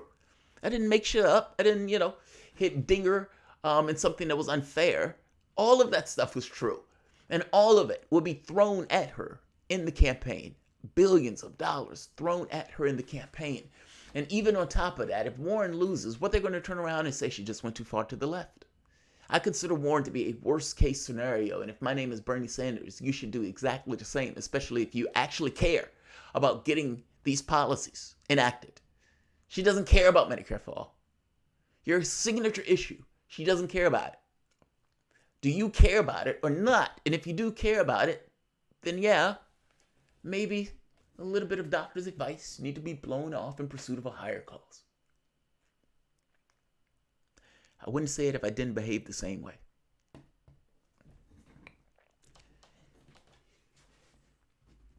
Sanders needs to throw a punch. That's all I mean. It doesn't have to be, and maybe a punch is the wrong word. He needs to vet her. And I mean vet her in an honest way, but he needs to vet her. He needs to show distinction between who he is and who she is, especially from the standpoint of policy, but not entirely from the standpoint of policy, because policy in and of itself is not enough to win an argument. Never has been, never will be. He needs to figure out the demographic, that Elizabeth Warren is excelling at. And he needs to punch her squarely in that demographic. He needs to torch that demographic. If you need to torch the party in order to win, then you need to torch the party to win. Part of Elizabeth Warren's strong suit is, I am a creature of the party. Fair enough. Tie her to the party and string her with that party and torch it. Then my point is, her strong suit in some respects is, she is essentially okay with the party. But is the public okay with the party like that? And what happens when you tie her entirely to a party that the public is not necessarily on board with? Do you want to win it or not, Sanders? And sometimes winning it goes beyond just the policy discussion and the policy argument, especially when you know or you believe that the person who you're running against does not entirely buy into your policies. The goal of it is to win it. Everybody needs a Section 31. Everybody needs their own Tuvok. You know, Tuvok goes and does the things that Janeway can't come across and does. I don't know who that person is in your campaign, but you are shirking your responsibilities if you don't have that guy in your campaign. You need to behave differently, Sanders. She's not Biden. You can't treat her as such. You have to treat her as if she's a thing unto herself. And I would argue you need to start looking at her as your key political opponent because Biden is flaming out. This was Joe Biden not wanting to answer questions about his son and flipping out. Look how angry he is. Look at him. Look at him. I'm going to show you the video in a moment, but he's losing it. He's becoming unhinged. I've told you before that Biden was toast. I said that the moment that the Democrats are writing about this impeachment stuff, I said the Democratic Party is guilty of the same crimes that they're indicting Trump for. And just like they chucked Al Franken over the edge, the Democratic Party is either, they're going to chuck him. At some point, they're going to get behind Warren and they're going to go get rid of Biden. Biden is flaming out in the polling and from the standpoint of cash. And I would say that that's endemic of a campaign that is on its way out. Key problem. Joe Biden. I'm just the honest reporter. I just want to know. Joe Biden. Your son was coked up. I don't mean to bring this up. I'm sorry. You know, the record player thing, we need to have government workers to make sure that you guys can get that shit straight. But your son was coked up and was dismissed from the military. He ends up getting a job at a company in the Ukraine, even though he knew nothing about oil and gas and he knew nothing about the Ukraine. And it just so happened that he got this job while you were vice president. This company was rapidly corrupt and he ends up getting $50,000 a month. And just so happened, he ends up firing the prosecutor of that company. Now, even if you didn't fire the prosecutor of that company, you don't think it's rancidly corrupt that he has a job where he's getting $50,000 a month and he knows nothing about oil and gas or the Ukraine? How do you explain that? Let's let Joe Biden answer. Has ever done. No. As vice president in charge of policy in Ukraine, and your son's job in Ukraine, how is that not a conflict of interest? It's not a conflict of interest. There's been no indication of any conflict of interest from Ukraine or anywhere else. Period. I'm not going to respond to that. Let's focus on the problem. Focus on this man, what he's doing that no president has ever done. No president. As vice president. That's a difficult question for Joe Biden to answer, apparently. And so Joe Biden flips out and starts screaming, look at Trump, look at Trump, don't look at me, look at Trump. Look at Trump. I'm sorry, that looks guilty as sin. You know who else thinks is guilty? Tom Brokaw. Tom Brokaw thought this was guilty in the moment that this was taking place. Years old, and that's a reference to your son being hired right out of law school by a big company here in Delaware that is in the credit card business, MBNA. He got about $100,000 a year, as I recall. You received $214,000 in campaign contributions from the company and from its employees. At the same time, you were fighting for a bankruptcy bill that MBNA really wanted to get passed through the Senate, making it much tougher for everyone to file bankruptcy. Senator Obama was opposed to the bill. Among other things, you couldn't, in fact, claim that you had a problem because of big medical bills. You voted against an amendment. Think about what you just heard. That's amazing. Even Tom Brokaw knew Biden was corrupt. Tom Brokaw is essentially saying, look, your son had a job at a credit card company where you were getting campaign contributions from. And you were fighting to make it more difficult for people to file bankruptcy, even medical bankruptcy. And this is from somebody who says medical stuff is personal to him. It's personal to me. It wasn't personal to you back then when you were fighting for that credit card company to be able to stop people from filing bankruptcy while at the same token taking campaign donations from those guys, while also having your son working for the company. This salacious relationship that Joe Biden has seems to have gone back for a very long way. And what Joe Biden and his kid were doing in Ukraine just was a propagation of it. The status quo for Joe Biden. Status quo. That said, Joe Biden, I would argue, is flaming out in the person. Come up with when they're good plans, let's do it. This isn't some kind of contest. I got to think of mine first. It's what's best for the American people. I think what's best for the American people is for Bernie Sanders to win, which means for you to lose. And yeah, I would make the argument that she is like the worst case scenario. I am terrified that Elizabeth Warren takes the primary. Absolutely terrified. And by the way, how can you call yourself an anti-establishment candidate when you've cozied up to either the military interests? Meaning, when you look at Elizabeth Warren's foreign policy, she doesn't talk about foreign policy. They kept attacking Sanders, saying his issue was foreign policy. His issue was foreign policy. They never bring that up for Warren. Her foreign policy is essentially just Democratic foreign policy, this neoconish policy. Think of Obama. Think of Clinton. Trudy, people looked at me and asked me what tribe I was from. My parents said we were Native American. DNA says no. Looks don't matter. Apparently DNA tests not reliable. No, DNA tests are not reliable. But that's why she should have never taken that test, Trudy. She should have never taken that test. Gabriel Badwolf. I like the fact that Bernie also considered himself just a man. I wondered about some of the establishment Democrats sometimes. Yeah, well, I don't wonder. Well, maybe I do. No, not in that way. I wonder about him in the sense of what needs to take place for them to lose. Charles Pierre, Sanders dying now will be so funny. Oh, God, that's not funny. Sanders dying now will be so fun to see progressives fighting each other over who to support. It's what you deserve for depending on Democrats for power. I mean, there will be nobody to support.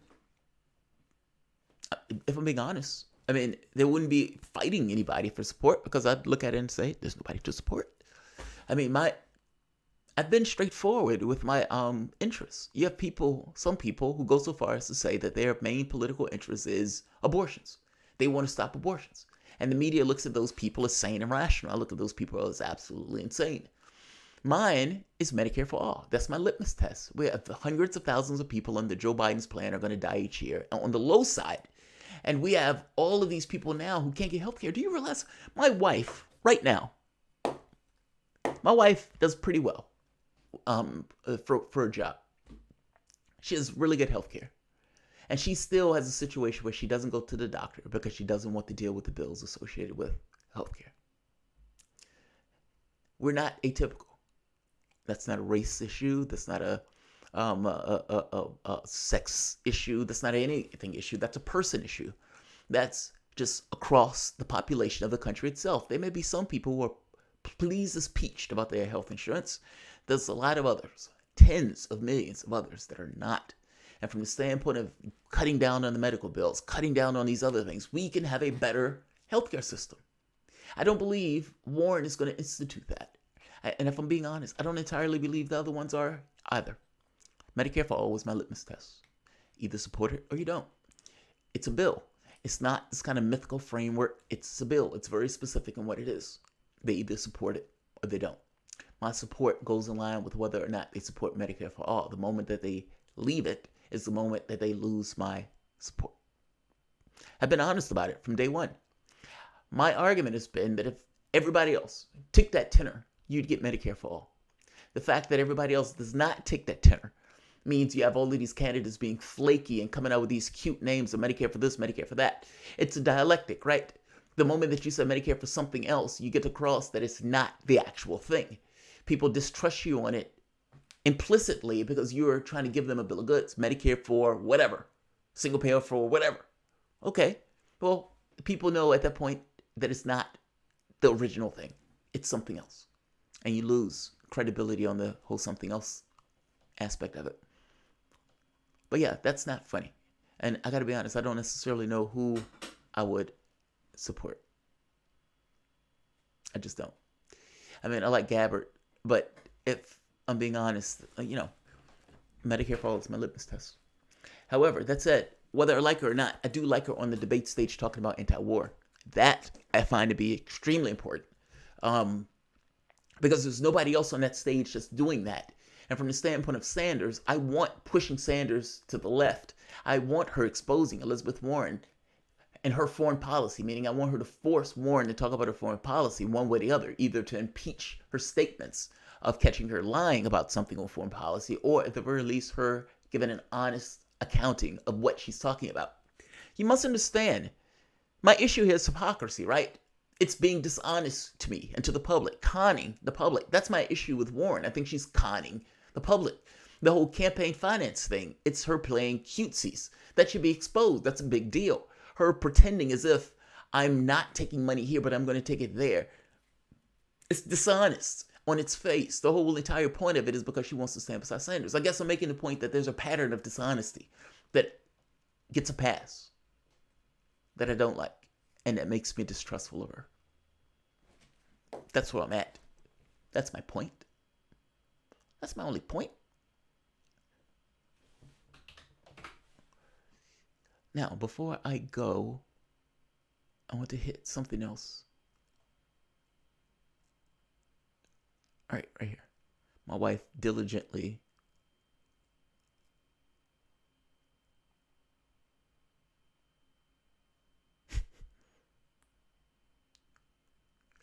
All right, so I guess I did this one. I guess I did it in backwards way. Sean Lancaster, dealing with the vote blue no matter who people, and not the center-left ones. I'm talking about the self-proclaimed Bernie-crats who will still shout, vote Biden or your monument is stupid if Biden becomes the nominee. Well, look, Sam Cedar said he'd vote for a can of soup. He literally said that in a video. He said, I'd vote for a can of soup. I think that's the stupidest thing I've ever heard in my life. And to some degree, that's why you end up with a political system that you have, because people like Sam Cedar who would vote for a can of soup.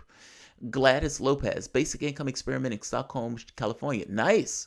Michael Williams, shame, but is there any news from the Epstein case, or does America just sweep it under the rug? An elite child predator rape case. So RT has been covering the Jeffrey Epstein thing. The American media, nope. American media has ignored it immediately after, like they've just swept it under the rug and gone with their business. It's monetized media, man. Michael Williams is monetized media. It's like a massive child pedophilia ring, international. And the response to media is under the rug. Under the rug. It's amazing. But yes, Michael Williams, they swept it under the rug. RT is really good reporting on it, though. Let's see. What's the other one? Conflicts of interest. Trudy, we've had that conversation. Nepotism among elites as a way of life. Let's see.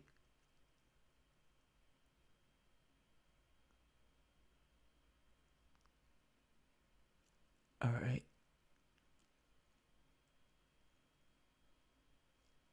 Yes. All right. Renee Tudik. Living in the UK, we are being warned that oil prices are going to rise because of the reduction in oil after the bombing of a Saudi oil refinery. How is this possible? Oh yes, because America has unilaterally sanctioned Venezuela and Iran with the first and the fourth largest oil reserves and bombed Libya back to the Stone Age, which is the ninth largest oil reserves. Yes. Personally, I think America's actions are a threat to European national security. Yes. Will be interesting in your thoughts. Yes, all of that's true. I mean, think about it for the moment. We attacked Iraq. The UK co-signed our attack on Iraq, and not just co-signed it, assisted us in attacking Iraq and destroying that country bombing that country to smithereens. This led to all sorts of havoc in regards to terrorist organizations spreading all throughout the Middle East. There's a direct line from Iraq to ISIS. And you can even make an argument that there's a direct line from the standpoint of Al-Qaeda, meaning there was no Al-Qaeda in Iraq before the United States got there. And the Mujahideen, who we helped radicalize in our hit back at the Soviet Union while they were in Afghanistan, eventually end up being Al-Qaeda that are fighting us and apparently are fighting us in these various countries now that we call, quote unquote, terrorists. But what about Europe? Right. Like, I'm talking about America and I'm talking about the UK, and I know the UK is Europe, but what about Europe in this mix? Why is Europe so adamant against the war in Iran? Is it purely just entirely because they, feel some kind of way about the Iranians? Or has it more to do with European interests where they realize, oh my God, if these guys get into another war, all of those people who are flooding from Syria and flooding from Libya and flooding from Iraq that ended up in Europe. And what happened? What happened? It entirely destabilized European politics. So in these various countries, you had these right-wing governments taking power. Why? Because they were flooded with migrants, because the left-wing governments tried to be lefties and tried to open up and allow them in. Lefties tend to have a heart. They tend to be empathetic. And they tend to have a heart and tend to be empathetic. Fine, we're going to let people in. And in some of these countries, they let more people in than they could accommodate, or the services weren't up to snuff in order to deal with the number of people that they had in. What did the right wing do? The right wing pointed and say all of the issues that you're having, all of this austerity is because you're letting all of these people into the country, and these people are causing all of this crime and havoc and this and that, etc., etc., etc. They did exactly what Donald Trump did in the United States. The only difference is they actually had a kernel of an argument in the various countries depending upon the country that they were in. Ideology cannot be a substitution for worldview. Meaning, it is true that a particular country can take a certain number of migrants in or a certain number of people in order to assist. But at a certain point, there's a carrying capacity where that gets a little bit dicey. And whether the carrying capacity is there or not, the right wing always, or at the very least, uses that to make hay in order to try to get votes. They were successful. And not just that, depending on the country. If you're talking about Italy, they were using left-wing policies. I mean, they were talking about like a UBI and whatnot in order to get votes. And those left-wing countries, parties won, and right-wing parties won. It took power. Some of those were Eurosceptics, but they took power. My point is that those migrants flooding into Europe destabilized the politics of Europe. That is true. You're absolutely right. This notion of oil and all this other stuff. When I was in Germany, one of the things that I noticed that I was always cold at the hard way when I was in Czech Republic. My wife and I were staying in a place, it was fucking freezing. We turned the heat up. I get an angry message from the woman who lived there saying, oh my God, the heating bill is going to be $1,000. What the fuck are you talking about, $1,000? It wasn't $1,000, but it was expensive. But my point is, heating, energy costs more in Europe, a lot more in Europe than it does in the United States. So the consequences of a lot of the stuff is not hitting us, it's hitting Europe. And Europe, being to some degree patsies of the stuff, and some in an odd way co-signing it, or at the very least taking the shit end of it, allows it. It seems that Iran was the last straw. Or maybe it wasn't, depends. It seems that they have a bee in their bonnet about trying to prevent a larger conflict with Iran. And I strongly point to you that part of that reason is because they understand the consequences of the last Iraq war and how that the brunt of that stuff, even the policy of the United States in Syria, this notion of us assisting terrorists in order to try to take down Bashar al-Assad, those Syrians fled into Europe. It destabilizes Europe. You're right. Your larger question, however, is why does Europe go along with it? That's the more interesting question. That is the more interesting question. All right. I'm beginning to drag ass. Fernando Fernandez. Best government configuration for passing progressive legislation.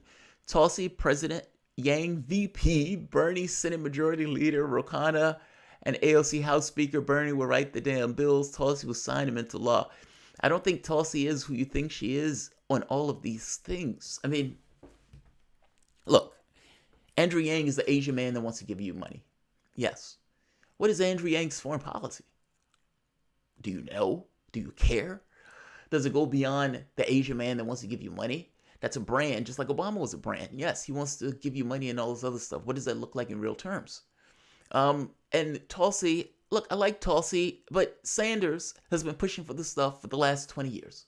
I am going to go with the person who I trust, who's been pushing for it. Whatever his flaws, whatever his faults, he's a guy. I don't look at him as anything more than a guy. By the same token, from the standpoint of getting the hegemonic shift, the Overton window tick to the left, he's my guy. He created a space. And all of these people now want to dance in the space that he created with zero courage in the process. No, I'll take my guy. Heart attack and all. I will take my guy. And if you earnestly wants to go beyond this kind of label nonsense and you want to actually get real policy that goes to the left, there's only one person in this race who's been pushing for this stuff for the last 40 years. Part of that is because he was the only one old enough. He's the one who's been living long enough to be able to do that. So fair enough. That's unfair for me to say so. But it's consistency. And what I'm looking for right now is consistency. And I have a very low threshold for people who are not being consistent right now. I am at the point of burn this shit down. That's where I'm at. And so this notion of, I'm not doing Medicare for all now, I'm doing single payer plus or whatever. Okay, yeah, I respect you for coming out with your own plan. Fair enough. That's not Medicare for all. That's something different. Or from these other plans, like Elizabeth Warren talking where she's for all these other plans. Okay, fair enough. I don't know what that is because that's not really a plan. Saying them for 10 different plans. One guy is for Medicare for all. That's the horse to which I ride. Heart attack and all. He will be okay. Give him a week. He'll be fine. I will send him some coenzyme Q10 and some hawthorn berries, and he can be munching on those things while he's on the campaign trail. He'll be good as new. Take a vegetarian diet. And no bullshit with the vegetarian diet thing. The vegetarian diet can get to the point where a person doesn't even need a heart transplant. Princess Queen, Warren fundraising for the DNC tells it all. Now, to be fair, apparently everybody who signed some kind of order, they had to fundraise for the DNC. Personally, I think that's... Look, the DNC is broke. They're broke. Part of the reason that Hillary Clinton was able to essentially own the DNC when she ran in 2016 is because she essentially was paying all of the bills. Go back and read Donna Brazil's thing. They were broke. They were flat broke. Look at the fundraising between the DNC and the RNC. It's not even close. It's not even close. They burned their bridges when they cheated Sanders in that last election. And all the gaslighting in the world hasn't helped them get past that. And they never engaged with it. Honestly, this is kind of like in Roots, where Whoopi Goldberg, before she got insane, and she was like, until you do right by me. This goes back to the whole argument of credibility. They have none. And it is difficult to fundraise when you have zero credibility. There may be other Democrats who will be willing to throw money at you, but why would you ever throw money at a party that said we can pick a candidate in a smoke-filled room? You don't matter to them. You matter to them insofar as they can get you to vote for them. I'm talking about something different. Sanders, in this race, is getting his money from us. If you believe that money in politics buys your politician, fuck it. Let's go with that. He's being bought by us, $18 at a time. He tells you what he wants to push forward. And you know how he's not bullshitting you is because any other candidate who would say shit like that would be so terrified of even bringing that out of their mouth that they could never get it out. Bernie Sanders created a space. Flat fact. No bullshit. He created a space. Warren and every other candidate on that stage that is talking about being a lefty is dancing in the space that he created. None of them had the courage to create that space. He created that space. Now, all of a sudden, all these people want to call themselves lefties and dance in the sunlight. Yeah, no dice. I don't buy. It's amazing how people evolve when there's a presidential election. I'm not buying it. The guy who's been consistent with it is the one who I believe represents that stuff, not the other people. It's very basic and straightforward to me.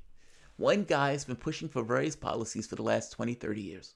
He's been consistent. They put him in a corner and they pretended as if he didn't even exist. And they thought, oh, this guy's a radical. This guy is this guy's that. Now everybody wants to dance in the sunlight that he created. Yeah, I'm not buying it. I don't care about your evolution at the time when you've become a president or you're trying to become president and get out of the primaries. I don't buy it. And if you have a flagrant record of dishonesty, I'm not going to buy it. We've had one Obama. We've had one Obama. We don't need another. Fernando Fernandez. President doesn't write the bills, the Senate does. If Bernie is president, who will pass the laws for the Senate? It is true, but by the same token, the president can set the direction of the country. When Obama set the direction for Affordable Care Act, yes, he let Congress write the laws. By the same token, he directed them to do so. Same thing with FDR. A president that doesn't necessarily lead from the presidency, meaning functions in a way that he is using public support in order to force political will. Meaning, the argument of a Sanders presidency is that my legitimacy is from the public itself. You spent billions trying to stop me from getting in office. You had all of your media lackeys and everything else trying to stop me from getting in office. You tried to ding me with the polls. You tried to come up with this dodgy shit. You did everything you could to stop me. And I still won. This is, beating Mr. Smith in the Matrix. It's the door you got to walk through. There's no magical doors. And there's an agent at the door. That agent is a fuckload of money. But what happens when you win? Think about that for the moment. Engage that argument. What happens when you win? What does the world look like? You got the same world, but you got a weapon in that world that is paid by you with your political interests. Medicare for all. You don't have to force him to do it. He gets up in the morning and that's what he wants to do because that's what he's always wanted to do. What does it look like? What does that feel like? You know what it feels like? It feels like a black man waking up on the day after Obama elected. But this time from the standpoint of workers and from the standpoint of the rest of the country. It's a human rights movement as opposed to a civil rights or I'm trying to make this point, and I don't know if I'm making it clearly. But there's a difference between having to push and cajole and have somebody in that office who doesn't represent your interests in the least. And you just hope that every so often they would graze something that you care about. This is different. This is having somebody who does represent your interests, who gets in office with a political objective that he's told the American public what he wants to do. And it's revolutionary across the board. And it's not bullshitting. He's not bullshitting. That's a different world. And no, not that it changes overnight, but from the standpoint of the political tenor of the White House. And yes, having a public that is galvanized and on board for it, one that he doesn't let go and he uses that legitimizes his presidency. That's different. That's not something I've ever had in my lifetime. And there is no other candidate in this race that does that. None. Warren has a lot of plans, none of which will come into effect without the bully pulpit. And I don't buy it.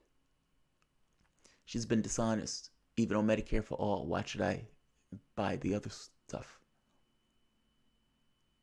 Also, it is very difficult to argue that Trump is a liar when you have somebody in the campaign who gets caught lying.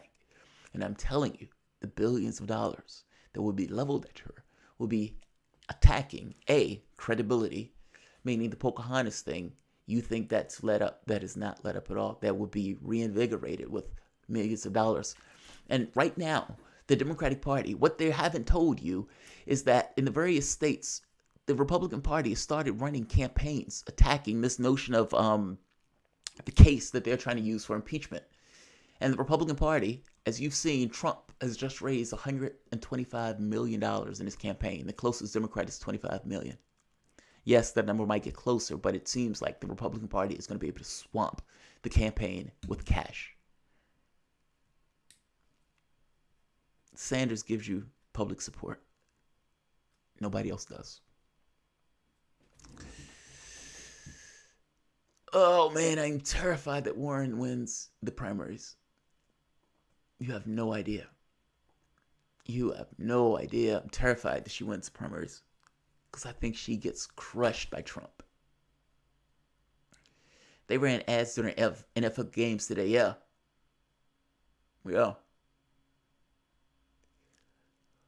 All right. We've been rocking for 2.5 hours. By the way, if you want to vote for Sanders in the primary in New York, go and get it now. They've extended the time frame, but don't fuck around. They've been doing some really shady shit in New York. Yeah, Tulsi leveled her in 45 seconds flat. Don't be JT. I'll be casting you. Fuck you. Vote then. I don't watch football. Chess. No chess. I'm. Warren isn't out debating Bernie. Sorry, not sorry. So look, I don't want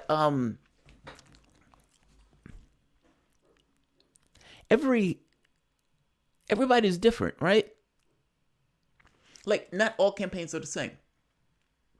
I grew up.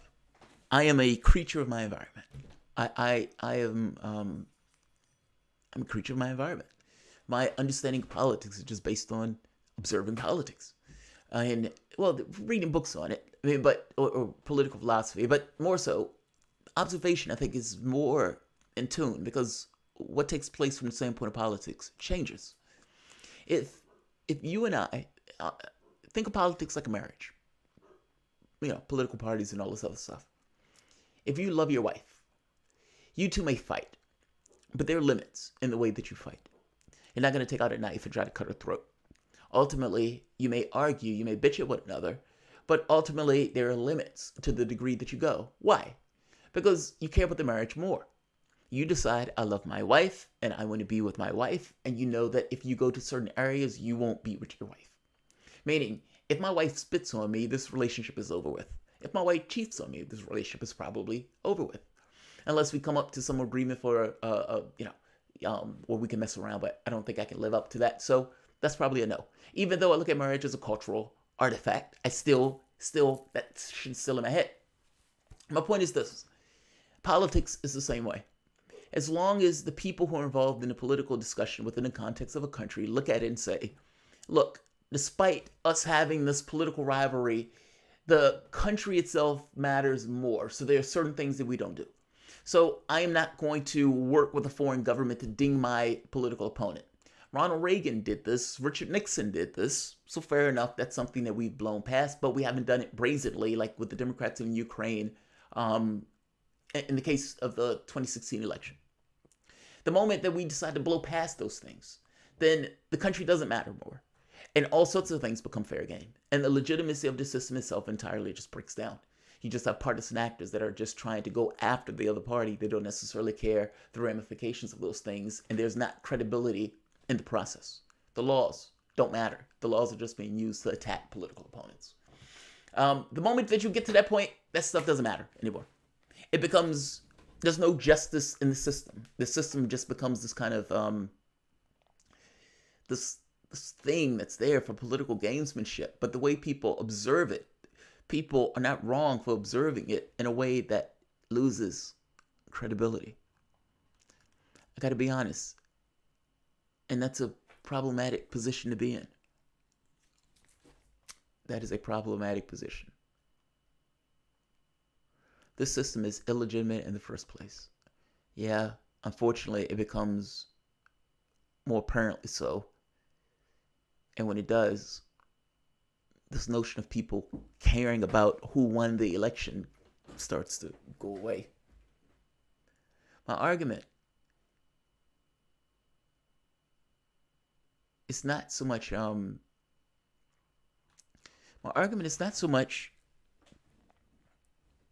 that people should just be let off. And I don't think that's the argument I've ever taken.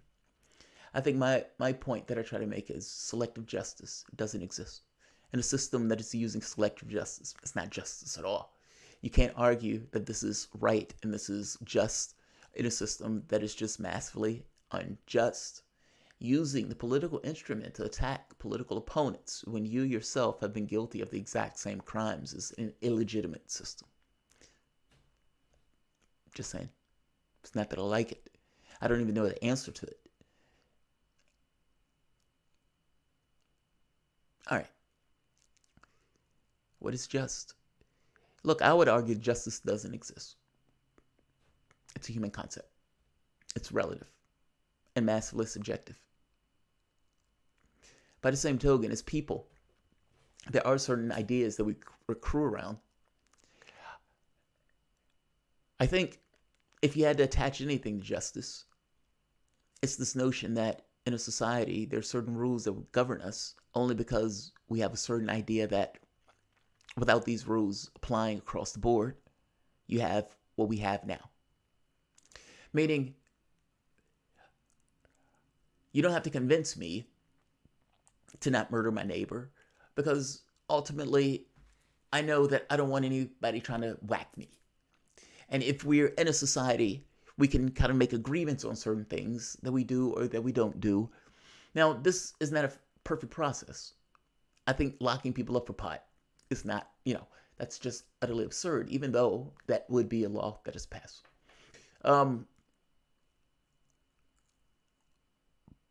But there has to be some level of integrity into the political instrument. And if not, that is asking for disaster, man. That's asking for disaster. All right. I'm going to end this here. Like, share, subscribe. Thanks all.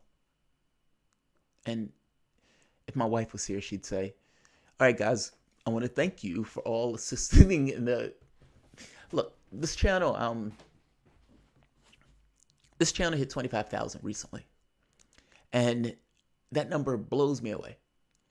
Because I remember when I started this channel, it was me, my mom, and my wife. And that was pretty much it. Guys, I really do appreciate you guys allowing me to do this. Working as a software engineer, I fucking hated that job. And many of the people who work there are just pods. But all of those things are necessary from the standpoint of experiences to kind of give you a point of view of the world that is not necessarily jaded by what you're doing at any particular moment. But this, I appreciate being able to do. And honestly, in real terms, YouTube makes this job harder. YouTube demonetizes all of these videos. YouTube just put a copyright strike on this video. What they're bitching about is the clip that I had coming in of just the music. The music in the background was non-copyright music. I can dispute that, but in disputing that, it's very possible that YouTube is going to demonetize it further while it's being disputed. I would win the dispute, but a week may pass, in which time YouTube hasn't monetized video. YouTube is aggravating process to act. So we often tell you that the content is brought to you by you, and that's legit. That's real. And that's why. It's the behind the scenes stuff. What's his name? The one that does Rational National. Rational National one time made an argument that it should be perfectly okay for not a systemic way, meaning a rule set by which people are governed, but that various others, people who apparently know better, can demonetize or shut up other people who they didn't necessarily like for whatever reason. Now, the argument that he was using is some people are racist and hateful and vile, etc., etc. And the point was always, well, how do you choose what? And how do you decide what's not necessarily a political reason for doing it? He was complaining on Twitter that he was demonetized. And I just made the point to him, why are you complaining about being demonetized when you said people can shut other people up? All right. I want to end this. My point is, I want to thank all of you for allowing me to do the show. Basic, straightforward, to the point. Like and share. Subscribe. Thanks all.